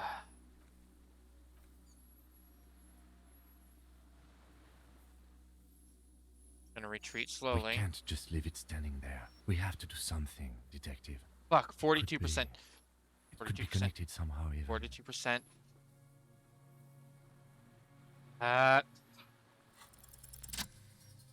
Yes! Slowly, with your breath held, you take 2 small steps toward the phasmid. The creature lets out a series of ultrasonic clicks that swarm around your head like swallows. Sweat drips from your brow, soaking your chest. You reek of it. Your chemicals. The tracheal system on the creature's abdomen expands in front of you to take in and expel air. It's smelling you. Hissing and clicking, it extends its mandible-like antennae to greet you. You're right below it now, looking up at the colossal chitin of its white limbs. The head of the creature is crowned by reeds, and its eyes are like small droplets of water. I'm gonna raise my hand slowly. The insect stops its stridulation, seeming to observe you. Below its crown of reeds, little pinprick eyes detect motion, glittering. The world stands still around you. Suddenly, there is silence. I'll raise my other hand too.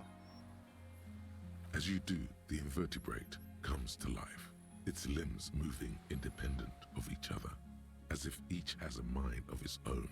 They are white, like stalks of porcelain, knitting above you, praying to you.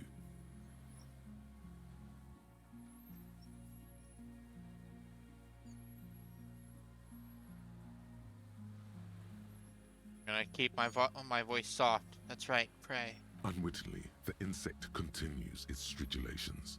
As it moves, tuft-like structures still pretending to be plants rustle along on its joints. Perhaps it is preparing to eat its god.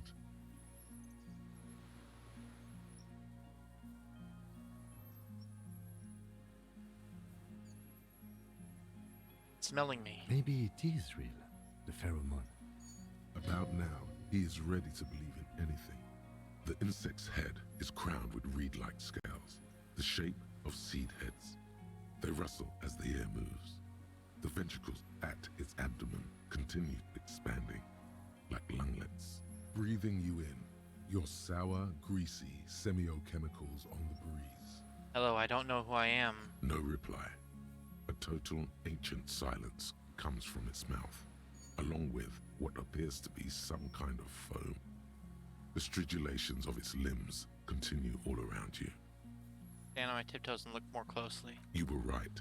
Little bubbles form on the mouth parts of the creature, on its segmented lower lip. It looks to be foaming, slowly. The foam is white, then yellowish. The faintest smell, like you've never felt before, like burnt roses. Kim, it's foaming. Careful, it may be poisonous. The foam slowly turns a darker shade, like burnt caramel, as the insect moves its mouth parts, masticating. The little bubbles begin to burst, one by one, letting out that same smell, like summer burning.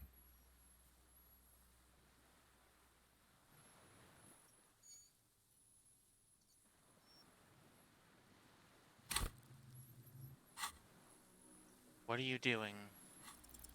Nothing. Its simple eyes give off no flicker of light. No one is home. The twitches of its limbs are insect-like, unknowable, perhaps without substance even. I want to know your mind. It's spread too thin among its limbs, performing incomprehensible operations on the world. And you, looking at it, mouth slightly open. You cannot even imagine what it thinks. Okay, Kim, take the picture. Okay. with a slow ring metal. Then it slides the lens open and raises it to eye level. There is no change in the insect's motion while it's being aimed by the camera. It remains fixated on you. In 3. If it moves, you jump back. I'll shoot. Here we go. 3, 2, 1. The shrill flash of the camera cuts the air like the blade of a sword. The phasmid freezes in its bright light. Head turned toward the lieutenant, hypnotized by the flash. It stands frozen before you. I got it. I'm gonna touch the creature's whisker. The antennae hang from a great height. With your hand shaking, you barely touch the tip of the left whisker. On contact, the chitin curls into a spiral, like the tip of a poison ivy. Its touch on your fingertip feels cold, ticklish. It is surprisingly delicate, the curly end of the whisker, like a young vine. It's even a bit wet. Be careful, detective. It's moving. Look at my finger. You were right. It glistens with some kind of moisture. The creature in front of you stays frozen. I'm gonna carefully pet its scythe-like forearm then. The limb before you is incredibly light, like eggshell. It's much lighter than a reed. You feel a soft push could tip the creature over. Its hollow exoskeleton collapsing. Warning!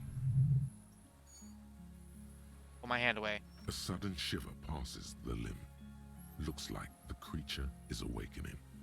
Wave by wave from its stupor, some sort of countdown process is happening. That's all you have time to think. We got it. Another shudder pulses through the creature's limbs. It jolts back to life, like a record continuing where it left off, in a swaying, praying motion. Even the small black pearls of its eyes do not stray from you. Alright, well, I'm gonna disengage then. As you back off, the phasmid also takes a step back into the reeds. Something tells you the next time you engage and disengage, it will probably flee. The arthropod follows you with its antennae. As you back off, the cracks and hisses of the tape that's come to its end grow more distant.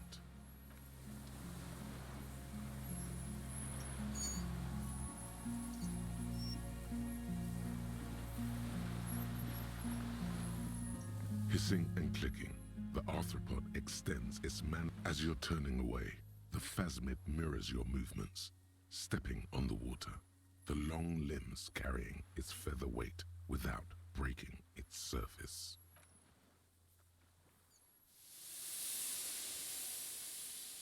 Got the fucking picture though. Oh, that was so cool. And just like that, it's gone, skating away across the sea's calm mirror like a skipping stone, leaving nothing but circles on the water. And something under it, in the place it stood, bobbing there, among the reeds, a collection of items. It's gone. Lieutenant looks north with his hand raised to his brow. Looks like a nest of some sort. We should have a look. What now? What now? The old man behind you repeats suddenly. He's put his hand in the ash, sturdy and black. Our suspect is not looking so good. We need to check on him.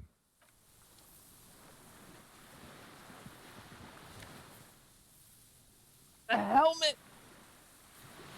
And a rifle scope.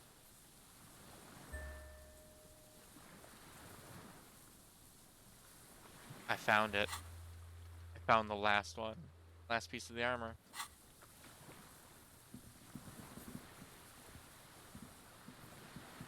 What is it?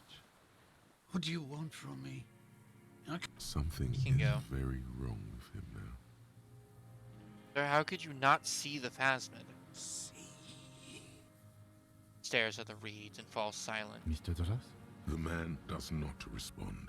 He keeps staring, black eyes glazed over and bulging from their sockets. His gap-toothed mouth shaking. I'm gonna touch his shoulder gently. The plastic cape feels coarse. A light shiver passes the man. Other than that, No reaction. He feels small and frail. He's going into some kind of psychomotor immobility. The good news is, this solves our transportation problem, doesn't it, Mr. Dross? The trembling mouth appears to sigh. Between this and the broken tire he's used for a boat, I think it's safe to leave him here, while we go and get help. It will need to be medical first, I'm afraid. Found some things in the Phasma's nest. He stares into the reeds. Your words don't stir anything in him. Perhaps you should.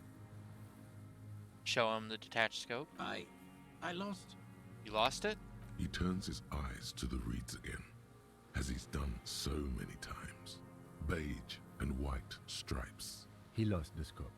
Then it somehow made its way over there. With the help of a magpie phasmid? The lieutenant observes the lens sparkle in your hand. This sight is a T9, Mr. Dross. Was it attached to the rifle when you made the shot? Silence. Not even a sigh.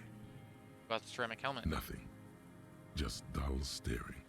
Not even rage left, wherever he is. If Kuno kicked it into the sea, as he said he did, the ebb would put it back here. This makes sense. Mr. Dross could have picked it up. Or the phasmid even. If it did, this is incredible. I'm going to let you rest now, The Mr. plastic Dross. case flaps around his face in a gust of wind. His back is slouched, and his mouth open. The blacks of his eyes are receding. His pupils are returning to normal. The strength is all gone out of him. Just frail old bones in a sack of tracksuit trousers and a windbreaker. Hang tight. We should think about getting back to the mainland. To get help. He'll be safe here, if we don't take too long.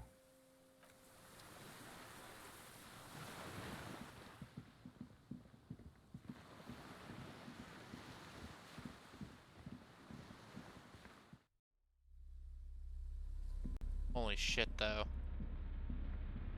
That was fucking weird.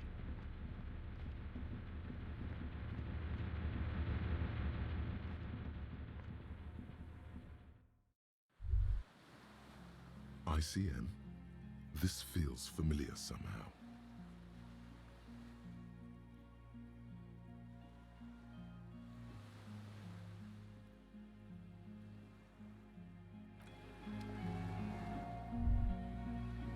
The dry grass crackles under your feet as you stop. Far away, birds' wings touch the still surface of the sea. What does that flutter? The flock of quail departs, now more than 100 meters away. 102, 105. Underneath the flutter? On the islet, there is almost no wind, just the light movement of air through the reeds. Bulrushes swaying on the waterline. Long dried leaves chafing against each other, like a silent orchestra tuning at the beginning of some major work. Alright. Starting to get late, let's finish this. The skiff is swaying on the waves by the dock. Return to the mainland. Let's. We are done here. Says, adjusting his glasses as he looks out over the water. The skiff rocks gently under your weight as you get in. The ride back is uneventful and quiet, but for the sound of conversation on the water, there is someone inland waiting for you. You reach the jetty and climb out of the skiff.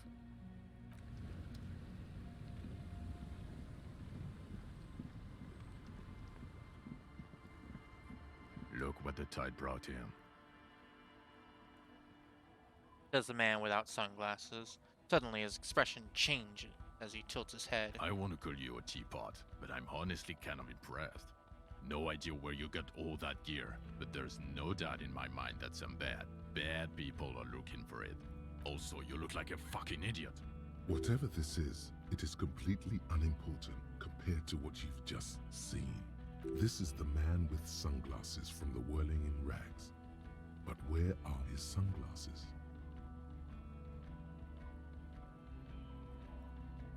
You're the man with the sunglasses. That's right. And you're some kind of murder machine. Who are you people? Hello, I'm Trent Heilerstein. I believe we've met on several occasions. I'm your goddamn partner, Jean Vicomar, and this is your special task force. Or what's left of it. Special Consultant Trond Heidelstam, Patrol Officer Judith Minot. Hi. We've come to scrape what's left of you after pavement. Lieutenant Kim Kisuragi, Prison 57. We've just come from the island, where our investigation led us. The scene is making even him feel as though he has to justify your actions. We might need your help with something later.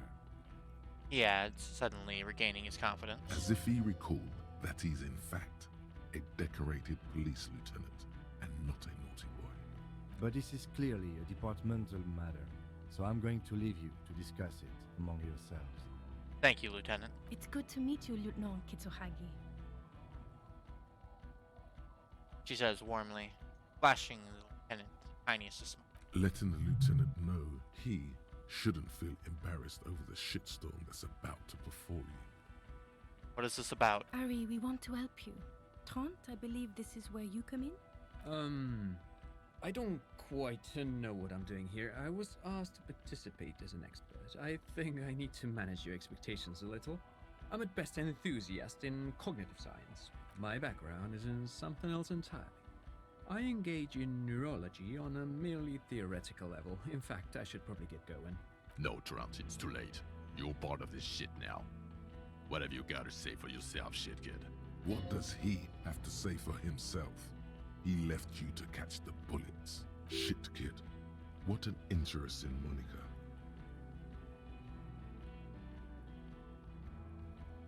How did you know I was here? The cafeteria manager you fucked over told us where you went.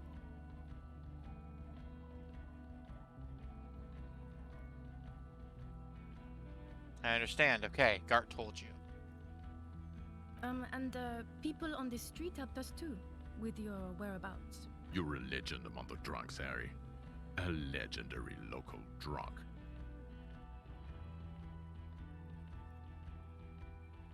Let's see,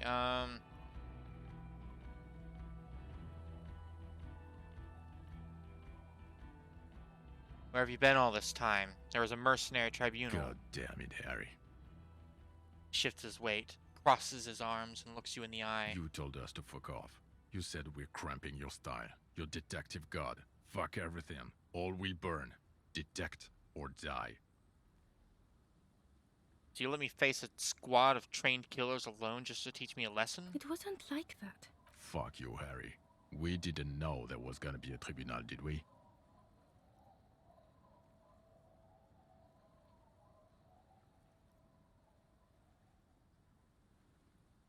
I said all those things? I'm not like that anymore. Yes. You're sorry.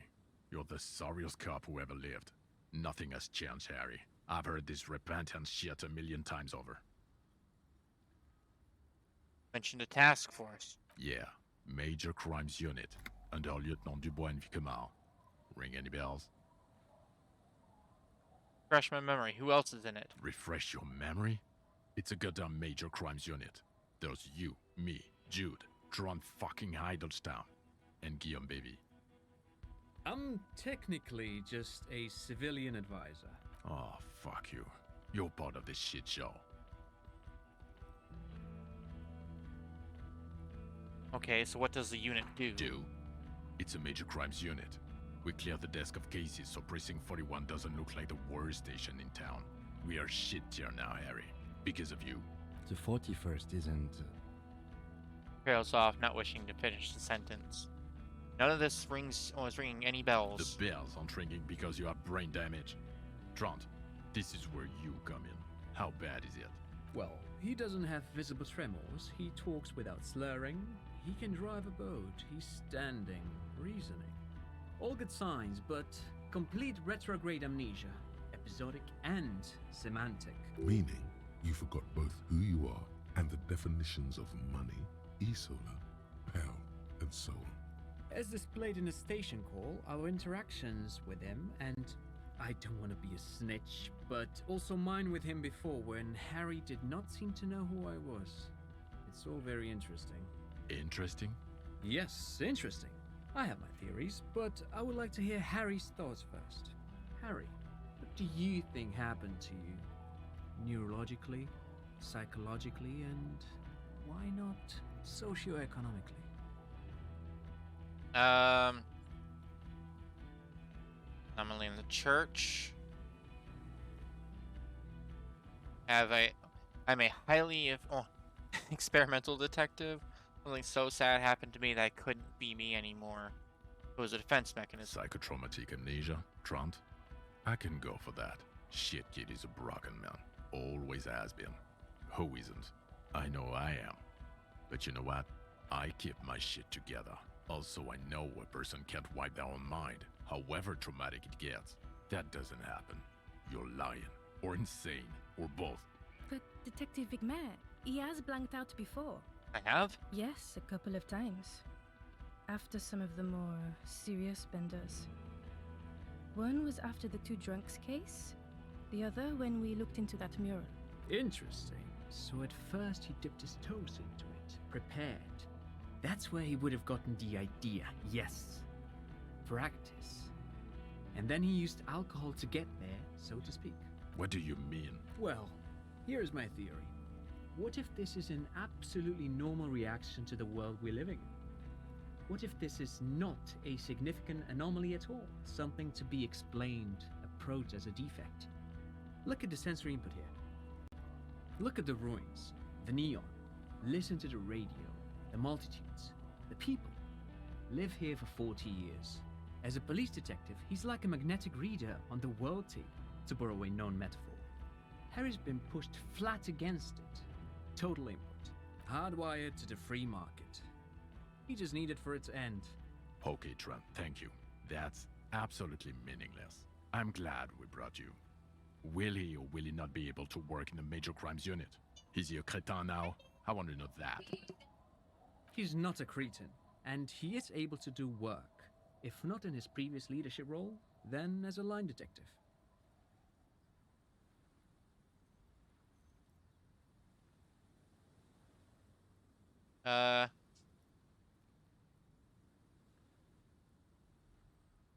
I'm ready to lead again. No one even mentioned that.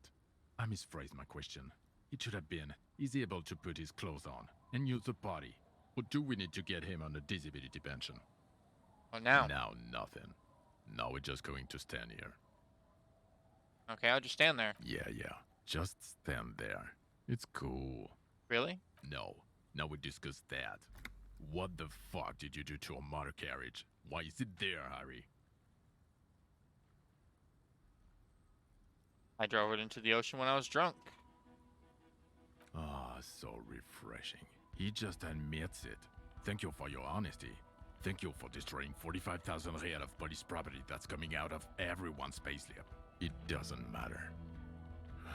Your badge, Harry. Show me your badge. Alright, show it to them. In a rush to demonstrate your badge, your eager fingers can't sustain a grip on the smooth plastic, and the badge slips out of your hand. Can't catch it.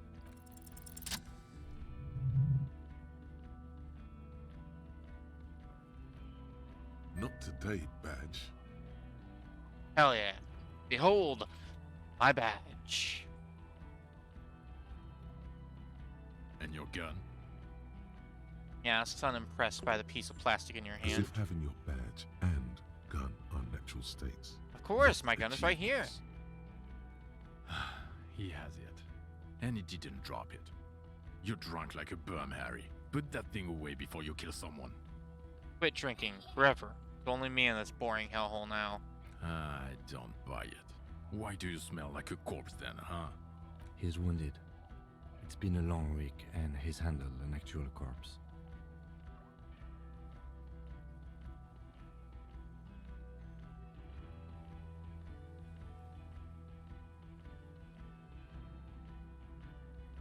Wait, it may be because of the pheromone. Detective, please.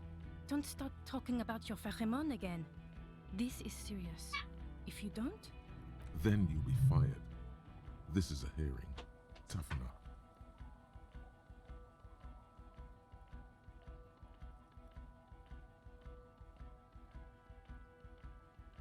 Yeah, I've handled an actual corpse. I don't believe you. You're drunk. You let a suspect escape, a certain classier, because you were too drunk to assess a flight risk. We've read the report, Sari. Lieutenant Kitsuragis. We know.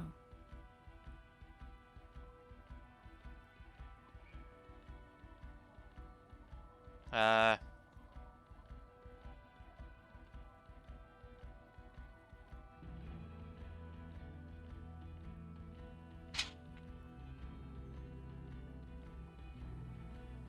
Not taking her in was the right thing to do. She gave a vital clue that led us to the island. Oh, well. If she was nice. I'm not even gonna get into the other suspect, who also escaped. Yeah, Ruby something, or the fact that you're Everclear's little peony now, doing I don't know what for him. That's small-time stuff. That's nothing. That's a humorous anecdote. Compared to the 8 people who were gunned down. The streets are literally red with blood, Jesus Harry. Christ. It was fucking mass murder. This is just a slaughter going into the end. God damn. He did everything he could. We did everything we could. The company hired and vetted mercenaries. Lieutenant Dubois got between them and the locals. He did so at considerable risk to his own life. He was shot and survived only because of his armor. We stopped an execution, not a negotiation. The loss of life was minimal compared to what it could have been. I also solved the case. It's solved. All of it. Detective, it's better if I do that. It's so much better if he does this. 1,000,000 times better. Thank you for the input, Lieutenant Kitsuragi. I didn't mean to suggest you didn't handle the situation. Brushes a stray strand of hair out of his eye and You've coughs. spent the week with him on this case. What is your take? On the case? On Lieutenant Geoffrey Dubois. Well, the drinking, the gun losing, also losing the badge. That's all true. Although he has not been drinking on the job this week. See? 1 week. Then there's the self-flagellation issue. He likes to apologize, profusely, making it sound like he's guilty of at least first-degree murder. It's not a good communication strategy for an officer. It's worrying, especially considering his political views. Detective Dubois is, as you may know, a Mazovian socio-economist. He wants to liquidate the ruling class, which, again, for a police officer, is a little odd. You should yell something. That's not a good idea. Yes, let's let the big boys talk. Others still, he is also an ultra-liberal hustler who is always on the grind. How he reconciles these 2 points of view, I do not know. But he is vocal about both of them. And then there's the motor carriage in the sea, something I was not present for. But despite all this, he is a great detective, one of the best I have seen, in fact. He can talk human beings into telling him anything, and he doesn't stop. In all the time I've spent with him, he has not once stopped working on the case. He is tireless, madly driven. Well, except that one time when he stopped to sing karaoke, which by the way was a valiant effort. He really sang his heart out. Yeah, it was what it was. Other than that one time, he has tirelessly worked on the case, and he solved it. We have a confession, a murder weapon, and the perpetrator, locked on the island right now, awaiting transportation. He apprehended a straggler who stayed hidden for 50 years, ever since the revolution, who's probably committed other murders over those years. Oh, and he also discovered a new species. A new species? A colossal stick insect. It was on the island, camouflaged as the reeds. It unfolded from the reeds. I think we may be dealing with the Insulindian phasmid. He takes out the photo of the phasmid and shows it to the officers across the yard. The wind blows, flapping the glossy rectangle in his hand. You hear gasps beneath the howling of the wind. As you can see, it's about 3 meters tall. In fact, we think it may be the largest land invertebrate ever discovered. Fucking hell is that? Is this somehow connected to the case? The killer did not seem to be aware of the phasmid's presence. Exhibiting a strange, atypical dementia, he fell into a stupor after its appearance. He became near catatonic.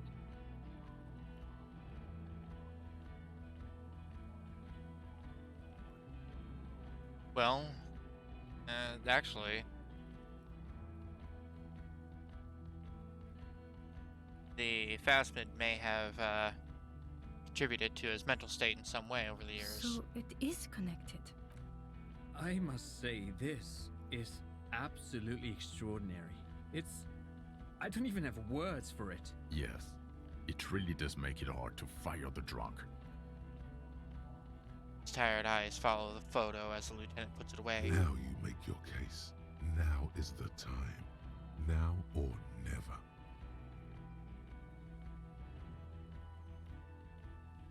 You have a strong motive for the killer.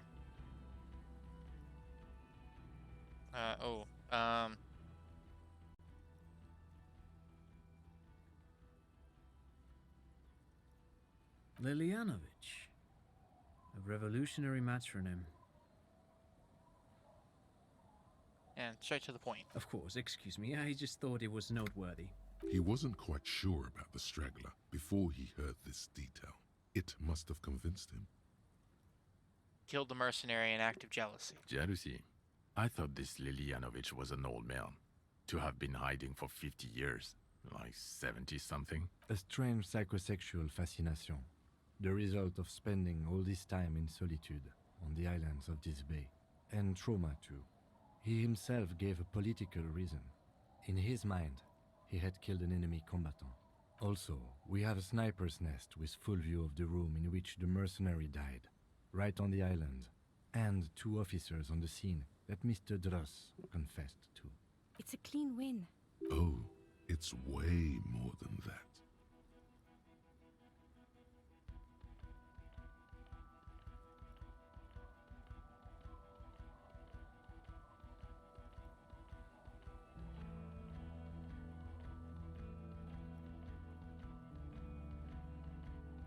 Not completely satisfied with it. It could be just a little neater. Get over yourself.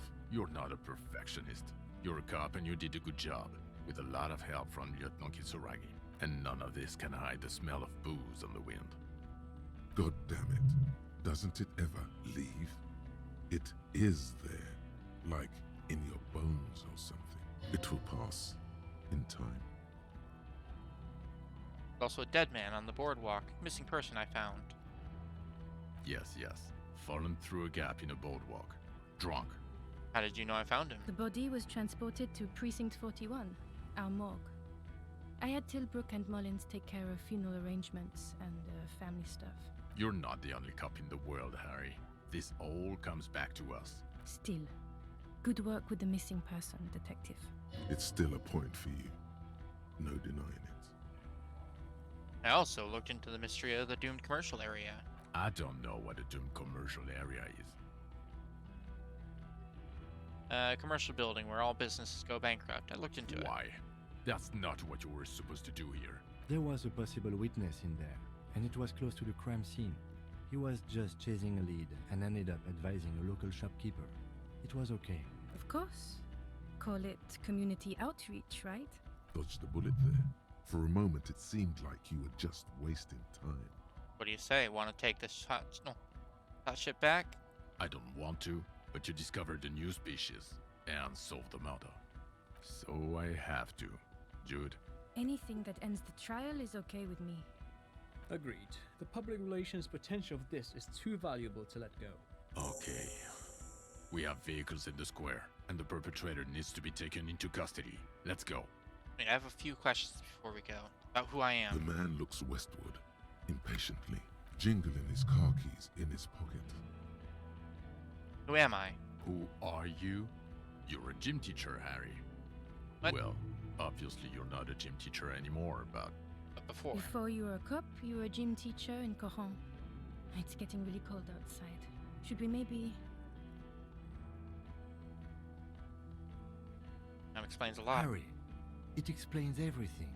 The running around, the jumping, the bicep girth, your inexplicable facial hair. Collection of fallen sportswear I've amassed. The fact that you don't seem to know what homosexuality is. And this guy, too. God, even this javelin-throwing freak here. Hey, I see now. I knew it. I knew no normal human being can run like that. He's an honest-to-God gym teacher.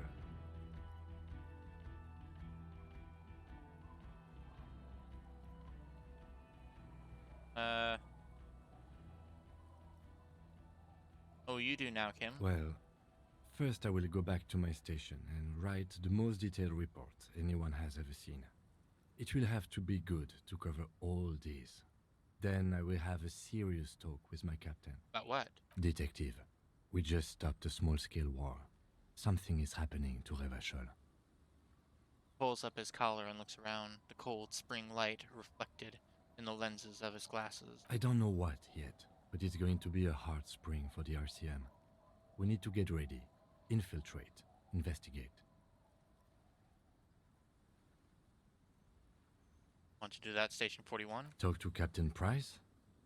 I'd rather not ruffle the feathers of two captains with my doom-mongering. No, I meant investigate. Come work at Precinct 41. Work with Price? I'm flattered, but I don't know if I... This truly came as a surprise to him. Not a bad one, but he's at a loss. Flattered? You're Lieutenant Kitsuragi. We would be flattered if you even considered. I would have to tie things up in GRIH first.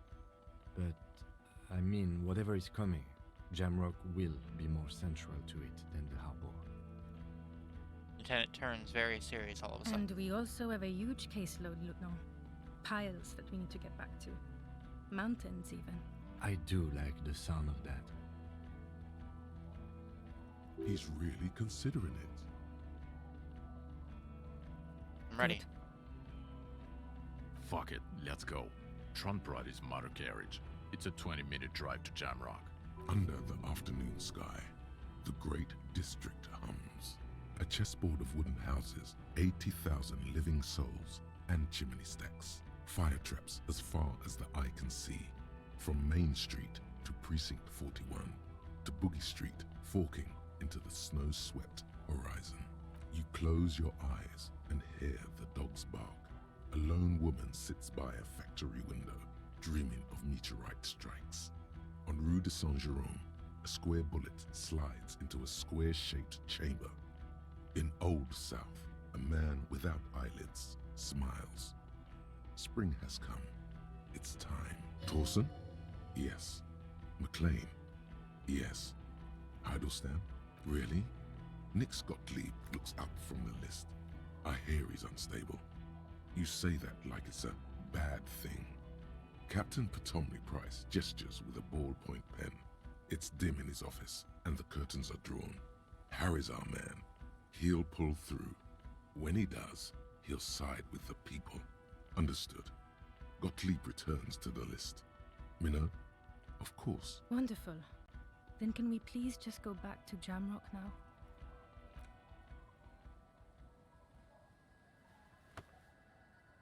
All right.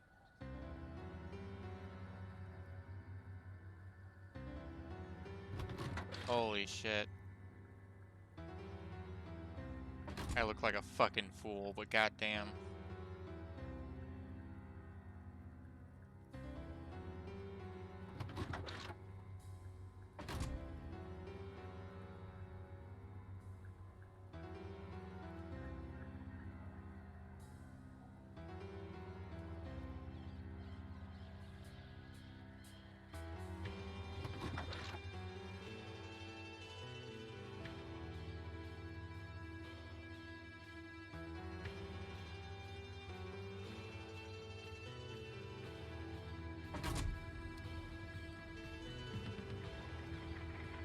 It's finally over.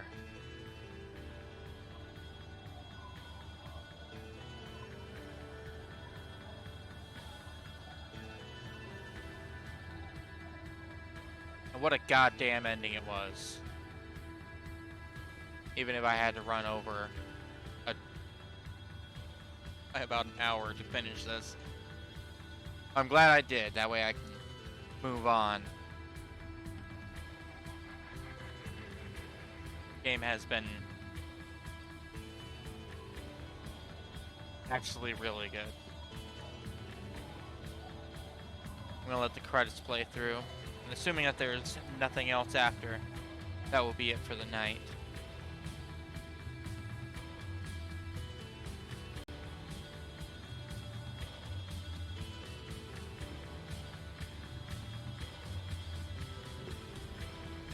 Honestly though, it's like for all of the extremes that that the game has, because it takes everything to an extreme, everything. It definitely feels like it had something to say, or at the very least, it wanted you to, you know, take a side, whatever side that is, just any side, even though that side is not taking a side. I'm really glad that like it all kind of came together again in the end. Hell, even the fact that I specifically went out of my way to not drink a drop of alcohol the entire time.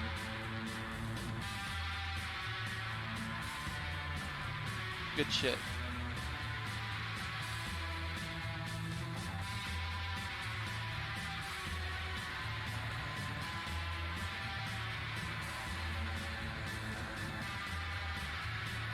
But I am really glad that I played it.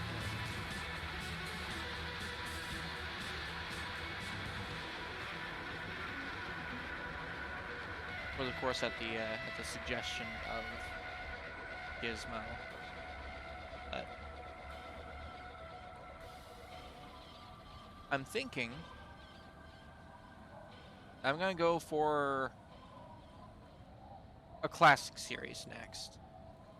Like really classic. I've been wanting to do it for a while, but I'm thinking I'm gonna play through the Donkey Kong Country trilogy.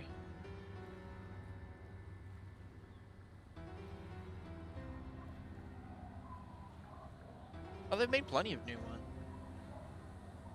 Yeah, they had Donkey Kong Country Returns, which released for the Wii and the 3DS. And they also made Tropical Freeze. They ported, yeah, they ported Tropical Freeze to the Switch, and added in Funky Kong as a playable character.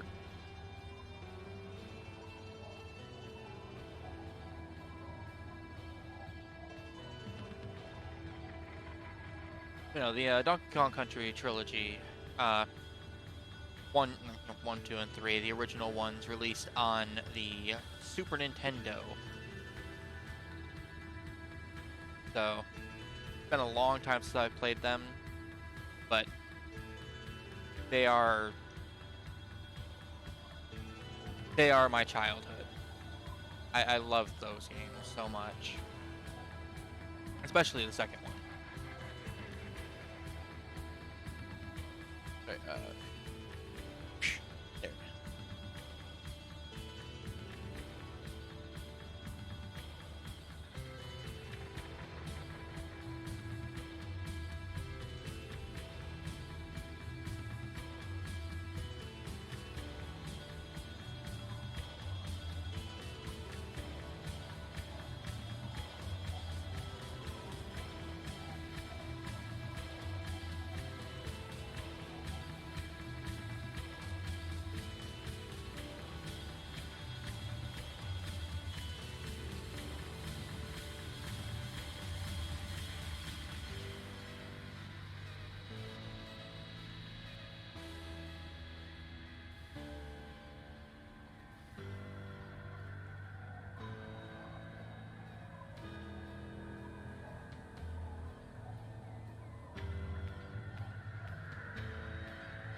Oh boy. Sounds like the toddler is getting into some stuff.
Also looking into the different endings. Apparently there are different endings for this game, kind of. Because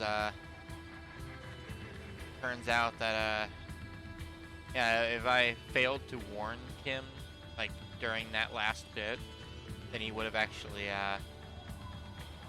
been taken to the infirmary. And I would have had to do the rest of that either solo, or apparently I could have also like taken Kuno to help me, I guess. Just weird.